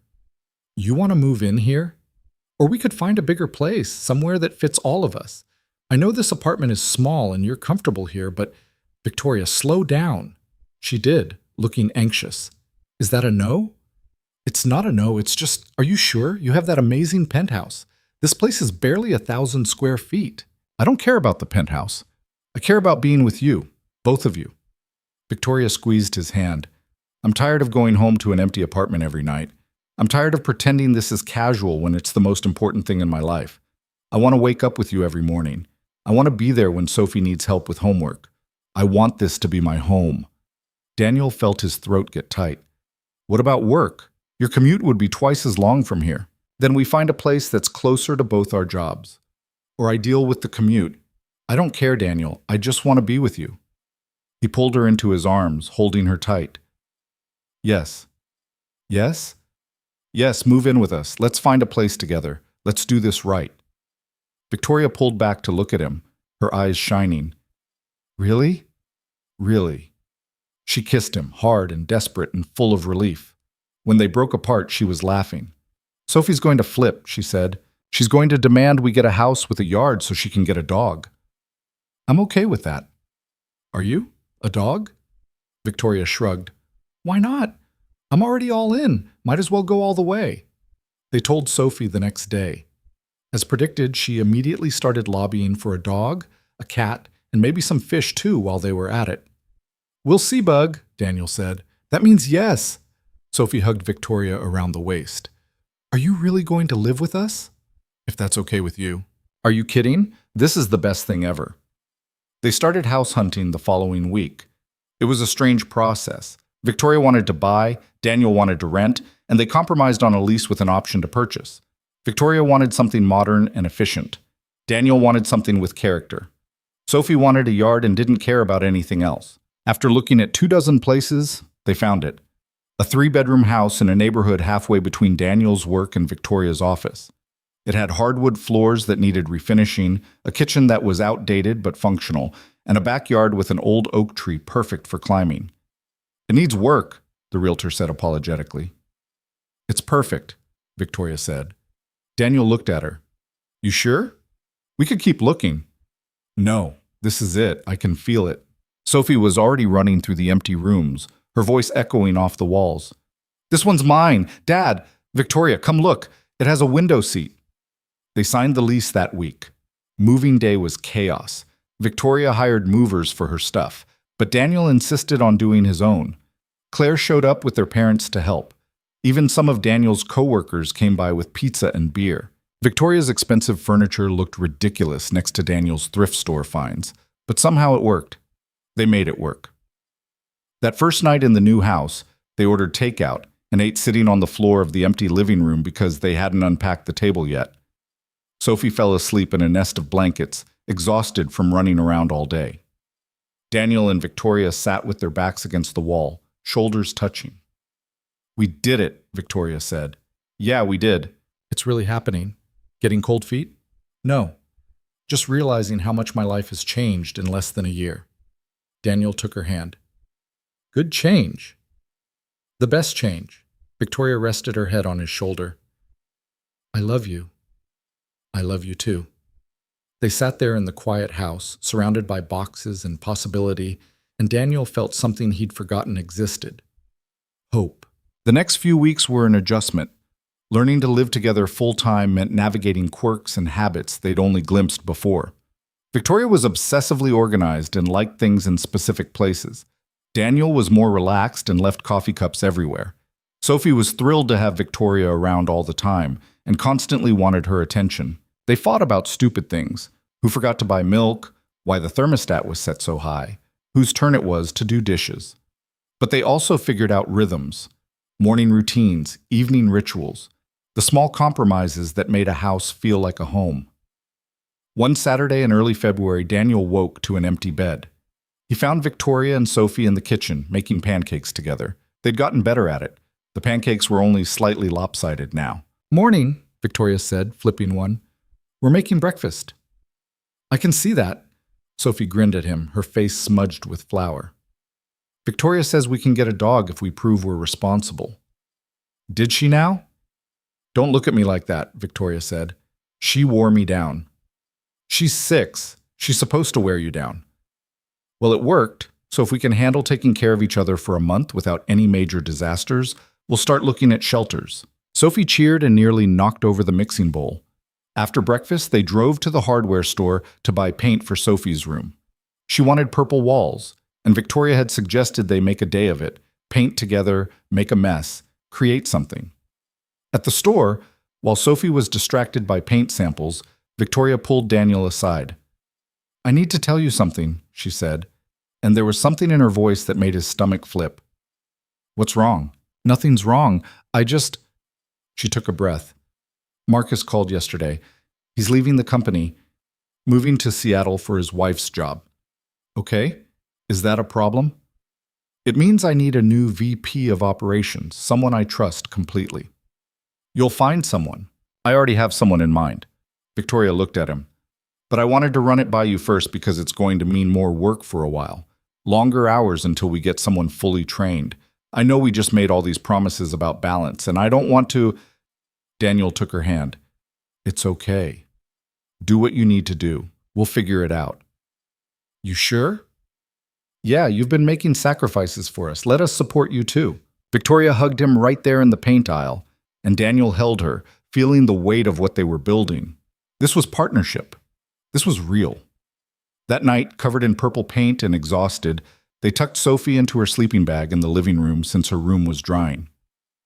Best day ever, Sophie mumbled, already half asleep. Daniel and Victoria retreated to their room, collapsing onto the bed. I'm getting too old for this, Daniel said.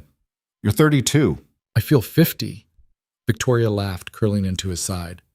Thank you for today. For what? I barely did anything. For being here. For letting me be part of this. For not making me feel like I have to choose between work and family. You don't. You get both. I know. But I've spent so long thinking I couldn't that sometimes I forget it's allowed. Daniel kissed the top of her head. It's allowed. All of it. They fell asleep like that, the house quiet around them, and Daniel thought about how far they'd come. From a blind date, neither wanted to attend to this. A home, a family, a future.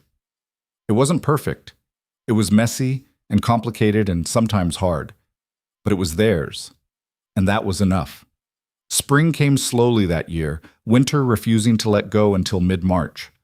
But when it finally arrived, it brought warmth and the kind of light that made everything feel possible. Victoria settled into her new role, not just as Daniel's partner, but as a parent figure to Sophie.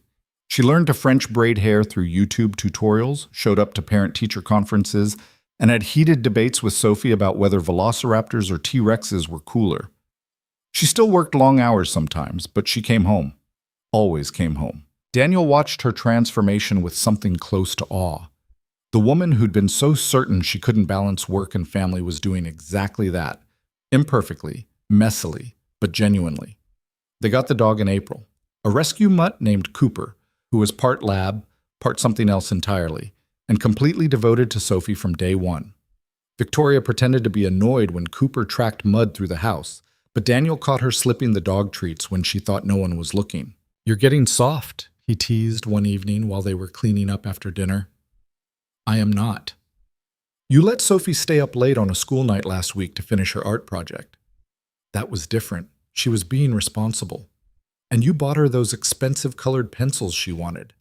She's artistically gifted. She needs proper materials." Daniel wrapped his arms around her from behind, resting his chin on her shoulder.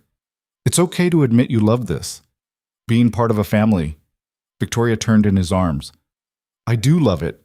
Even the chaos and the mess and the dog hair everywhere. Even the burnt pancakes.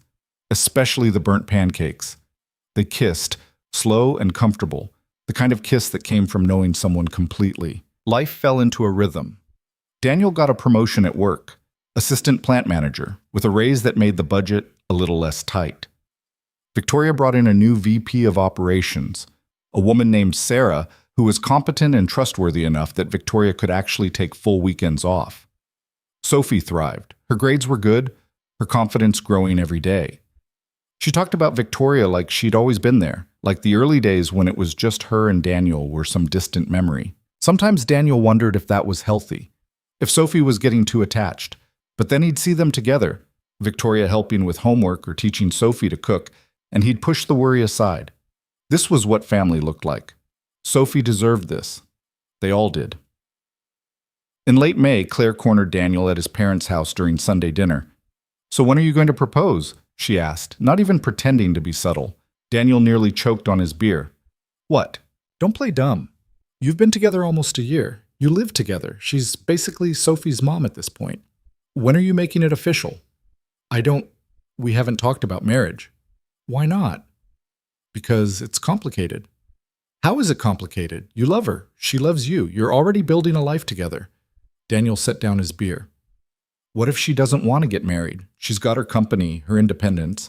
Why would she want to tie herself down legally? Have you asked her?" "No."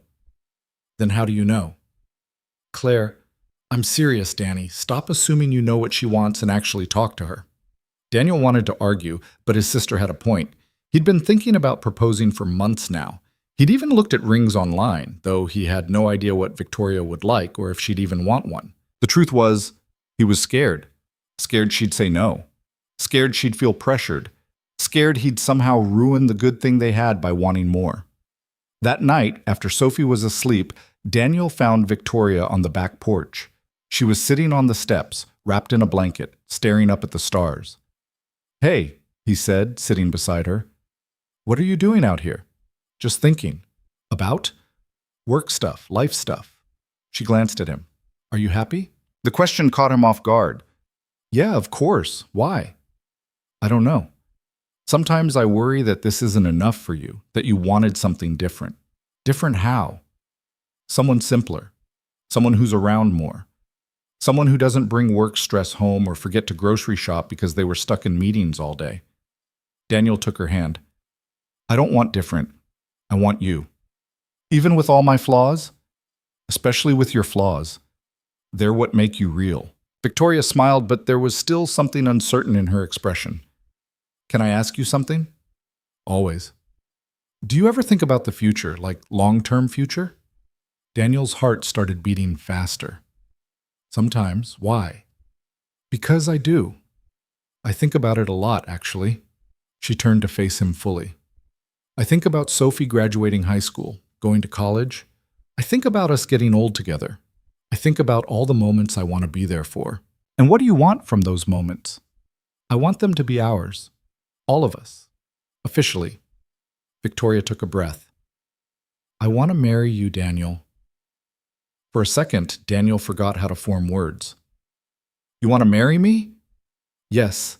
I know it's probably not traditional for me to bring it up, but I've never been good at waiting for things I want. And I want this. I want us to be a family in every possible way. Daniel felt something break open in his chest, relief and joy and disbelief all at once. I was going to ask you, he said. Victoria blinked. What? I've been thinking about proposing for months. I even looked at rings. I just didn't know if you'd want to get married. Are you serious? Yeah, I was terrified you'd say no. Victoria laughed, the sound bright and surprised. So we're both idiots? Apparently. She kissed him, her hands cupping his face, and when they broke apart, they were both grinning. So is that a yes? Victoria asked. You'll marry me? On one condition. What? Let me actually propose. The right way. Victoria raised an eyebrow. You want to do the whole traditional thing? I want Sophie to be part of it. I want her to know this isn't just about you and me. It's about all of us becoming a family. Victoria's eyes got bright. Okay, but don't take too long. I'm not patient. I know. They sat on the porch steps, wrapped in the blanket, planning a future that felt suddenly, beautifully certain. Daniel spent the next 2 weeks planning. He enlisted Claire's help picking out a ring, something simple but elegant, a sapphire surrounded by small diamonds because Victoria had once mentioned she thought sapphires were prettier than traditional stones. The hardest part was keeping the secret from Sophie, who had a sixth sense for when her dad was up to something. You're being weird, she said one morning while they were making breakfast. I'm not being weird. Yes, you are. You keep smiling at your phone. I'm just happy. Because of Victoria? Yeah, Bug. Because of Victoria. Sophie grinned. She makes you happy. That's good. Daniel ruffled her hair. She makes both of us happy. He waited until the first weekend of June. They'd planned a picnic in the park, Sophie's idea, though Daniel had encouraged it. The weather was perfect, warm but not too hot, with a breeze that rustled the leaves overhead. They spread out a blanket under a big oak tree. Victoria had packed sandwiches and fruit and the cookies she and Sophie had made the night before. Cooper sprawled in the grass, panting happily. After they ate, Sophie ran off to play on the nearby playground, Cooper trailing after her. Daniel watched her go, then turned to Victoria. I have something for you, he said. Oh yeah, what's that? His hands were shaking as he pulled the small box from his pocket. He'd rehearsed this a dozen times, but now that the moment was here, all his planned words vanished. Victoria's eyes went wide when she saw the box. Daniel, let me say this before I lose my nerve. He opened the box, revealing the ring. I know I'm not the obvious choice for someone like you.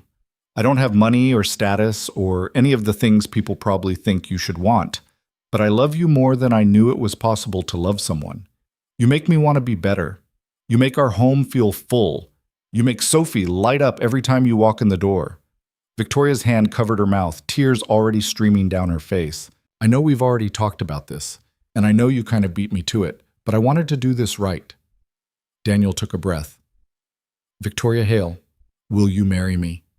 Will you let me spend the rest of my life showing you that you're worth everything, that you deserve all the love and happiness and burnt pancakes we can give you? Victoria laughed through her tears. Yes, of course, yes.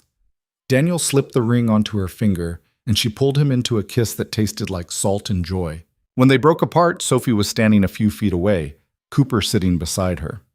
Did you ask her? Sophie demanded. Yeah, Bug. I asked her. And she said yes? Victoria held out her hand, showing Sophie the ring. I said yes. Sophie whooped and launched herself at both of them, nearly knocking them over. Cooper barked, caught up in the excitement, and for a moment it was just chaos, laughing and hugging and the dog trying to lick everyone's face. When they finally settled down, Sophie looked between them seriously. So does this mean Victoria's going to be my real mom? Victoria's breath caught. Daniel saw the fear flash across her face, the same fear he'd seen that first night at the restaurant, the terror of not being enough. He squeezed her hand.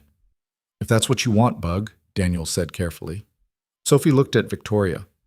Is it what you want? Victoria knelt down to Sophie's level, her voice thick with emotion. More than anything, if you'll have me. Sophie threw her arms around Victoria's neck. I've wanted a mom forever. I'm glad it's you." Victoria held her, crying openly now, and Daniel watched his two favorite people cling to each other and felt complete in a way he'd never experienced before. This was it. This was everything. The engagement shifted something, not in any dramatic way, but in the small moments that added up to something real. Victoria started planning the wedding with the same intensity she brought to work, while Daniel mostly nodded and agreed to whatever she suggested. "You're being too easy about this," she said one night while looking at venue options on her laptop. "I just want to marry you. I don't care where it happens. We could elope. Sophie would kill us." Victoria laughed. "True, she's already planning her flower girl dress." They settled on a small ceremony in late summer. Immediate family only in the backyard of their house. Nothing fancy, just the people who mattered. But before the wedding could happen, Daniel got a call that stopped his world. It was a Thursday afternoon. He was at work, going over production schedules, when his phone rang. Unknown number. He almost didn't answer. "Hello? Is this Daniel Hayes?" "Yeah, who's this?" "My name is Patricia Miller. I'm a social worker with Child Services. I'm calling about Sophie's mother, Erica." Daniel's blood went cold. "What about her?" "She's requested contact with Sophie. She claims she's been sober for 2 years and wants to reconnect with her daughter." The world tilted. Daniel sat down hard in his chair. "No," he said.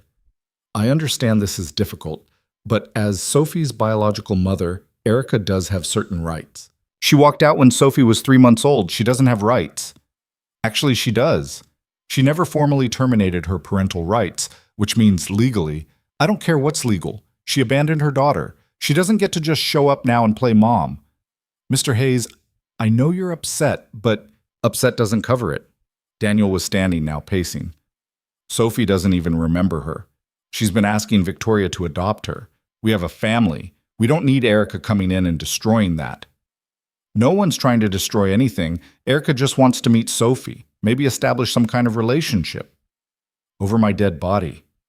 He hung up before she could respond. His hands were shaking. He called Victoria immediately. "Hey," she answered. "What's up?" "Sophie's mother wants to see her." Silence on the other end. "Victoria? I'm here. I'm just..." "What?" Daniel explained the call. Victoria listened without interrupting, but he could hear her breathing getting faster. "What are you going to do?" she asked when he finished. "Fight it. There's no way I'm letting her anywhere near Sophie." "Can you do that? Legally?" "I don't know. I need to call a lawyer." "I'll make some calls. I know people who specialize in family law." "Thank you." "Daniel," Victoria's voice was careful. "Are you okay?" "No, I feel like I'm going to throw up." "Come home. We'll figure this out together." Daniel left work early, his mind racing the whole drive home. He'd spent 8 years building a life for Sophie, protecting her from the pain of being abandoned. And now Erica wanted to waltz back in like none of that mattered? Hell no. Victoria was already home when he arrived, sitting at the kitchen table with her laptop open and notes scattered everywhere. "I called 3 lawyers," she said. 2 of them can meet with us tomorrow. The 3rd has an opening next week." "You didn't have to." "Yes, I did." Victoria stood up and hugged him. "We're in this together, remember?"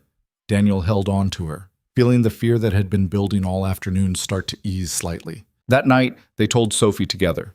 Daniel had debated keeping it from her, but Victoria convinced him she deserved to know. Sophie listened with wide eyes as Daniel explained that her birth mother wanted to meet her.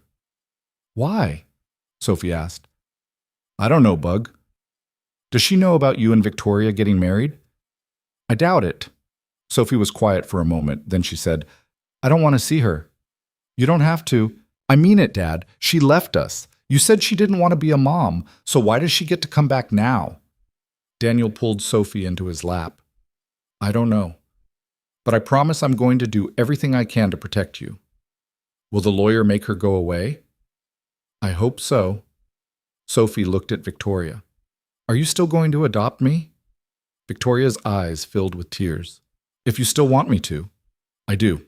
You're my mom, not her." Daniel felt his throat close up. Victoria reached over and took Sophie's hand. "Then we'll fight this," Victoria said. "All of us together?" The legal battle was exhausting. Erica had a lawyer, court-appointed, but still competent. She claimed she'd gotten clean, found work, and genuinely wanted to reconnect with her daughter. She painted Daniel as vindictive and unwilling to give her a second chance. Daniel's lawyer, a sharp woman named Jennifer, argued that Erica had abandoned Sophie and shown no interest in her for 8 years, that Sophie had a stable home with Daniel and Victoria, that introducing Erica now would only cause harm. The court ordered a psychological evaluation for Sophie. A social worker came to the house, talking to Sophie alone, asking questions about her life, her relationship with Daniel and Victoria, how she felt about her birth mother. Sophie was honest. She told them she was happy, that she didn't want to meet Erica, that Victoria was the only mom she'd ever known or wanted. She asked me if I was mad at my birth mom, Sophie said that night after the social worker left. I said no. I just don't care about her. Daniel wasn't sure that was entirely true. Sophie had to feel something about the woman who'd given birth to her. But he didn't push it. The court date was set for early July, just weeks before the wedding. Daniel tried to keep things normal for Sophie, but the stress was eating him alive. He barely slept, lost weight he couldn't afford to lose, snapped at people at work. Victoria held everything together. She took over most of the household responsibilities, made sure Sophie got to school and activities, dealt with wedding planning, and still managed to run her company. She was a rock when Daniel felt like he was falling apart. One night, 2 weeks before the court date, Daniel broke down. They were in bed, Victoria reading something on her tablet, while Daniel stared at the ceiling. "What if I lose her?" he said suddenly. Victoria set down the tablet. "You're not going to lose her. You don't know that. What if the court decides Erica deserves another chance? What if they order visitation and Sophie hates it and I can't protect her?" "Daniel, I can't lose her, Victoria. I can't. She's everything to me." "I know." Victoria pulled him close. "But you're not alone in this. Whatever happens, we'll deal with it together. What if Erica wants custody? What if she tries to take Sophie away? Then we'll fight. We'll get the best lawyers. We'll present every piece of evidence showing that Sophie's better off with us. We'll do whatever it takes." Daniel turned to look at her. "Why are you so calm about this?" "Because someone has to be, and because I genuinely believe we're going to win. Sophie's voice matters.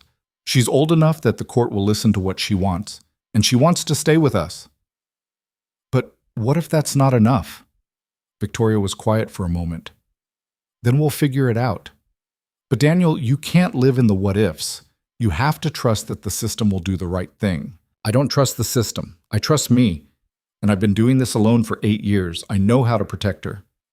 "You're not alone anymore," Victoria said firmly. "Stop acting like you are." Daniel felt something crack in his chest. She was right. He'd been so used to handling everything himself that he'd forgotten what it meant to have a partner, to share the weight. "I'm sorry," he said. "Don't be sorry. Just let me help." "I don't know how. Start by believing me when I say we're going to get through this." Daniel took a shaky breath. "Okay. Okay. Okay. We'll get through it." Victoria kissed him. "Together." The court hearing was brutal. Daniel had to sit across from Erica for the first time in 8 years and listen to her talk about how much she regretted leaving, how she'd been young and scared and not ready for motherhood. She looked different, healthier, sober, like she'd claimed. She cried when she talked about Sophie, said she thought about her every day. Daniel wanted to believe she was lying, that this was all an act, but he could see the genuine remorse in her eyes, and it made everything harder. Because if she really had changed, if she really was trying to make amends, then what right did he have to keep Sophie from her? But then Sophie's statement was read into the record. Her words from the psychological evaluation, her clear preference to stay with Daniel and Victoria, her lack of desire to meet Erica. And Jennifer presented evidence of Daniel's care for Sophie over the years. School records showing perfect attendance and good grades. Letters from teachers praising Sophie's development. Testimonials from family members about the stable, loving home Daniel had provided. She presented Victoria's role too, the stability she'd brought, her commitment to Sophie, the adoption process they'd already begun. The judge listened to everything. Then she called a recess to review the materials. Daniel, Victoria, and Jennifer waited in a small conference room. Daniel couldn't sit still. He paced, his mind running through every possible outcome. "Stop," Victoria said finally. "You're making me nervous." "I can't help it. Come here." He sat beside her and she took his hand. No matter what happens in there, we're going to be okay, she said. You can't promise that. Yes, I can, because we have each other, and we have Sophie, and that's not going to change. Daniel wanted to believe her. He tried. When they were called back into the courtroom, the judge looked at them all seriously. I've reviewed all the evidence and testimony, she said. This is a difficult case. Ms. Ramirez has clearly made significant progress in her recovery, and I don't take that lightly. However, my primary concern is the well-being of the child. Daniel held his breath. Sophie is 7 years old. She has a stable home environment with Mr. Hayes and his fiancée. She has expressed a clear preference to remain in that environment. While I understand Ms. Ramirez's desire to reconnect with her daughter, I cannot ignore Sophie's wishes or disrupt the stability she currently enjoys. Erica started crying. Therefore, the judge continued, I am denying the request for immediate visitation. However, I am ordering that Ms. Ramirez be allowed to send letters to Sophie, which Mr. Hayes will hold and share with Sophie when and if he and his family determine it is appropriate. If Ms. Ramirez maintains her sobriety and stability for 2 years, she may petition the court again for reconsideration. Daniel felt his knees go weak. Victoria grabbed his hand, squeezing tight. Thank you, he managed to say. The judge nodded. Mr. Hayes, I want to be clear. Your daughter is fortunate to have you. The care and love you've provided is evident, but I also want to encourage compassion. Ms. Ramirez made mistakes, but she's trying to do better. That deserves some recognition, even if it doesn't result in the outcome she hoped for. Daniel nodded, not trusting his voice. Outside the courtroom, Erica approached him. Victoria immediately stepped forward, protective, but Daniel put a hand on her arm. It's okay, he said. Erica stopped a few feet away. Can I talk to you, just for a minute? Daniel looked at Victoria. She nodded, though her expression said she'd be watching. He stepped aside with Erica, keeping some distance between them. I'm not trying to take her from you, Erica said quietly. I never was. I just wanted the chance to know her, to apologize. You don't get to apologize to her. She doesn't even remember you. I know, and that's my fault. Erica wiped her eyes. I was 22 and terrified, and I made the worst decision of my life. I've spent 8 years regretting it. That doesn't change what you did. I know, but I'm not that person anymore. I got sober. I have a job, an apartment, a therapist. I'm trying to build a life I can be proud of. Daniel didn't know what to say to that. Part of him wanted to hate her, to stay angry. But looking at her now, he saw someone who was genuinely broken and trying to heal. The judge said you can write to her, he said finally. If you want to do that, I'll keep the letters. And if Sophie ever asks about you, I'll tell her the truth. That you made mistakes, but you're trying to do better. Erica's face crumpled. Thank you. Don't thank me. I'm not doing this for you. I'm doing it for Sophie so that someday, if she has questions, she'll have answers. That's more than I deserve. Yeah, Daniel said. It is. He walked back to Victoria, who immediately took his hand. You okay? She asked. I will be. They left the courthouse together, and Daniel felt like he could finally breathe again. The wedding was small and perfect. They set up chairs in the backyard under string lights Victoria had hung with Claire's help. Daniel's parents were there, along with Claire and her husband. A few close friends from work. Victoria's assistant, Sarah, and a couple of executives from the company who'd become genuine friends over the years. Sophie was the flower girl, wearing a purple dress she'd picked out herself. Cooper wore a bow tie and tried very hard to behave. Daniel stood under the oak tree watching Victoria walk toward him and felt his throat get tight. She was beautiful, wearing a simple white dress, her hair down, smiling like she couldn't help it. When she reached him, she took his hands. Hi, she whispered. Hi. The ceremony was short. They'd written their own vows, both of them stumbling through the words because emotions kept getting in the way. I promised to show up, Victoria said, her voice shaking. Not just physically, but actually present. I promise to choose us, even when work is calling or things get hard. I promise to love Sophie like she's mine, because she is. And I promise to love you for exactly who you are, not who I think you should be. Daniel had to clear his throat twice before he could speak. I promise to let you in, even when I'm scared. I promise to trust you, to believe that you're not going to leave. I promise to support your dreams and your ambitions, to never make you feel like you have to choose between your work and your family. and I promise to love you through every imperfect, messy, beautiful moment. When the officiant said they could kiss, Victoria pulled him close and whispered, "We did it." Yeah, Daniel said. We really did. The reception was in the same backyard, tables set up on the grass, food from a local catering company that Sophie had helped pick, music playing from speakers Daniel had borrowed from work. They danced. Daniel with Victoria, then with Sophie, then with his mother, who cried through the whole thing. Victoria danced with Daniel's dad, who told her she was good for his son and to please keep feeding him because he'd lost too much weight during the custody battle. Sophie gave a speech that was mostly about Cooper, but also mentioned how happy she was that Victoria was officially her mom now, even though the adoption paperwork wasn't final yet. Claire got drunk and told embarrassing stories about Daniel as a kid. It was chaos and laughter and everything a wedding should be. As the evening wound down and guests started leaving, Daniel found Victoria sitting on the back porch steps, watching Sophie and Cooper play in the yard under the string lights. He sat beside her, and she leaned against him. "Happy?" he asked. "Incredibly." "Any regrets?" "Not a single one." They sat in comfortable silence for a while, watching their daughter chase the dog around the yard. "Can I tell you something?" Victoria said. "Always. A year ago, I thought I had everything figured out. I had my company, my success, my independence. I thought that was enough. I thought wanting more was weak. And now? Now I know I was wrong. This, you, Sophie, this life we've built, this is everything. And it doesn't make me weak, it makes me whole." Daniel kissed the top of her head. "You make us whole too." Sophie ran over, breathless and grass-stained. "Can Cooper sleep in my room tonight, please?" "He always sleeps in your room," Daniel said. "But can he sleep on the bed? Just for tonight, since it's a special day?" Victoria laughed. "Sure, Bug, why not?" Sophie cheered and ran back to the dog. "We're going to regret that," Daniel said.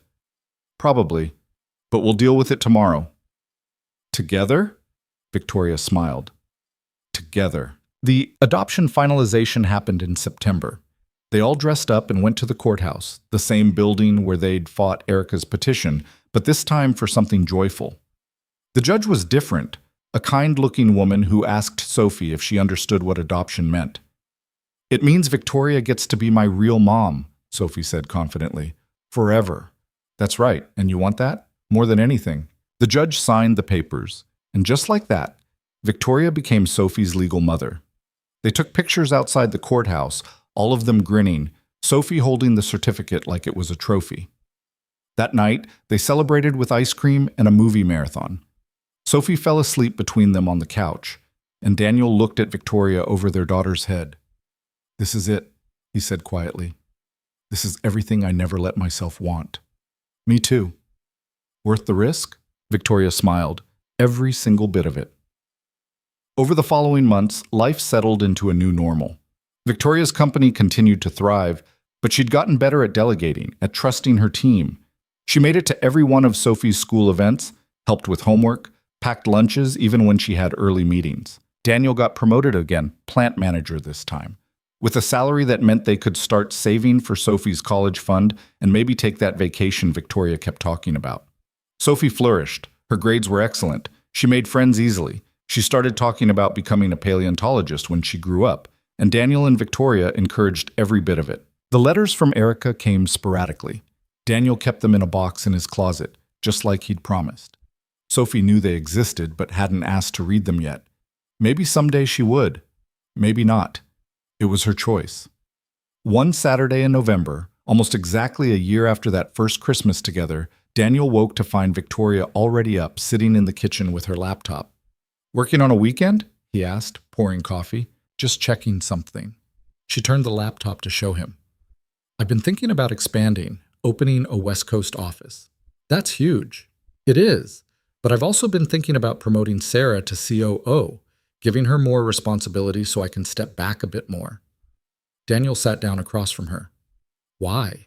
"Because I don't want to miss things. Sophie's growing up so fast, and I want to be present for it. I want to be at every dance recital and soccer game and science fair.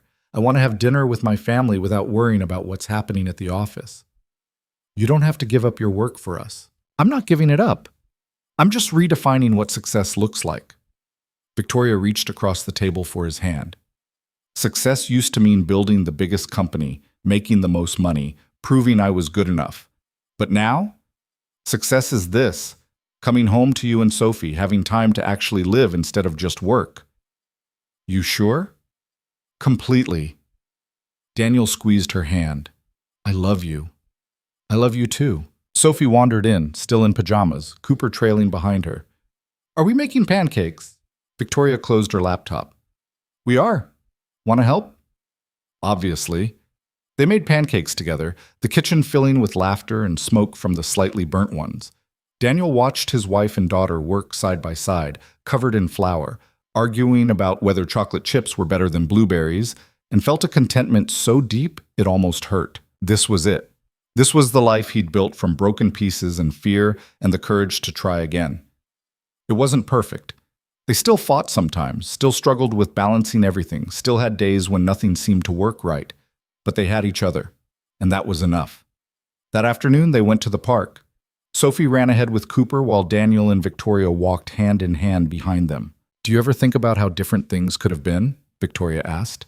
If we'd both stuck to our guns that first night and refused to give it a chance? Sometimes, usually when I'm trying to fall asleep. And I'm grateful we were both too stubborn to walk away. Victoria laughed. Is that what you call it? Stubbornness? What would you call it? Hope, buried deep down under all the fear and walls we'd built.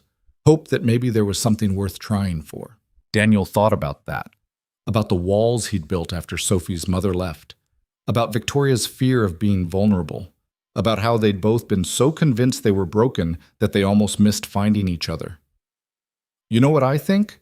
He said. What? I think we weren't broken. We were just waiting for the right person to show us we were already whole. We just needed someone to see it. Victoria stopped walking and turned to face him. That's the most romantic thing you've ever said to me. Don't get used to it. She kissed him, there in the middle of the park, with Sophie calling for them to come see something Cooper had found. They pulled apart and ran to catch up with their daughter, and Daniel thought about all the moments that had led them here. The blind date neither wanted, the awkward coffee meetings, the first time Sophie met Victoria, the fights and fears and small victories. Every single moment had been worth it. Because here's what Daniel had learned. Love wasn't about finding someone perfect. It was about finding someone willing to be imperfect with you. Someone who'd show up even when it was hard. Someone who'd choose you again and again, not because they had to, but because they wanted to. Victoria had shown him that. She'd taught him to trust again, to open up, to believe he deserved happiness. And he'd shown her that she didn't have to choose between success and love, that she could have both. That being strong didn't mean being alone. They'd saved each other, really. Not in some dramatic movie-perfect way, but in the quiet, everyday way that actually mattered. By showing up. By trying. By refusing to give up even when it would have been easier. That night, after Sophie was asleep and the house was quiet, Daniel and Victoria sat on the back porch like they often did. The air was cool, autumn giving way to winter, but they were warm under a shared blanket. Happy? Daniel asked, like he always did. Always, Victoria answered, like she always did. And it was true. Not because their life was perfect. It wasn't. Not because they never struggled. They did. But because they'd learned that happiness wasn't about having everything figured out. It was about finding someone to figure it out with. Daniel looked at the house behind them, thought about Sophie sleeping upstairs, about the life they'd built from nothing but hope and stubbornness. He thought about the man he'd been a year ago, closed off, scared, convinced that protecting himself was more important than taking risks. And he thought about who he was now, a husband, a father, a man who'd learned that the biggest risk was refusing to try at all. What are you thinking about? Victoria asked. Just that I'm glad your colleagues set you up on that blind date. Even though you almost didn't show up? Especially because I almost didn't show up, makes the fact that I did mean something.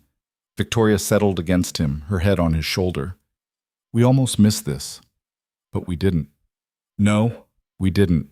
They sat there under the stars, two people who'd been certain they were better off alone discovering they were wrong. Two people who'd built walls discovering those walls didn't have to be permanent. Two people finding that love, real, messy, imperfect love, was worth every moment of fear it took to reach for it. And in the end, that was the only lesson that mattered. That being vulnerable was terrifying but necessary. That opening your heart meant risking pain but also inviting joy. That family wasn't just blood, it was choice, commitment, showing up even when it was hard. Daniel Hayes had spent 8 years protecting himself and his daughter from hurt. But Victoria Hale had shown him something more important than protection. She'd shown him that some things were worth the risk. And every single day, he chose to take that risk again. Chose her, chose their family, chose love over fear, because that's what it all came down to in the end. Choosing to stay when running would be easier. Choosing to trust when doubt would be safer. Choosing to love when guarding your heart would hurt less. They'd both made that choice, and they'd keep making it day after day through every challenge and triumph and ordinary moment in between. That was the real story.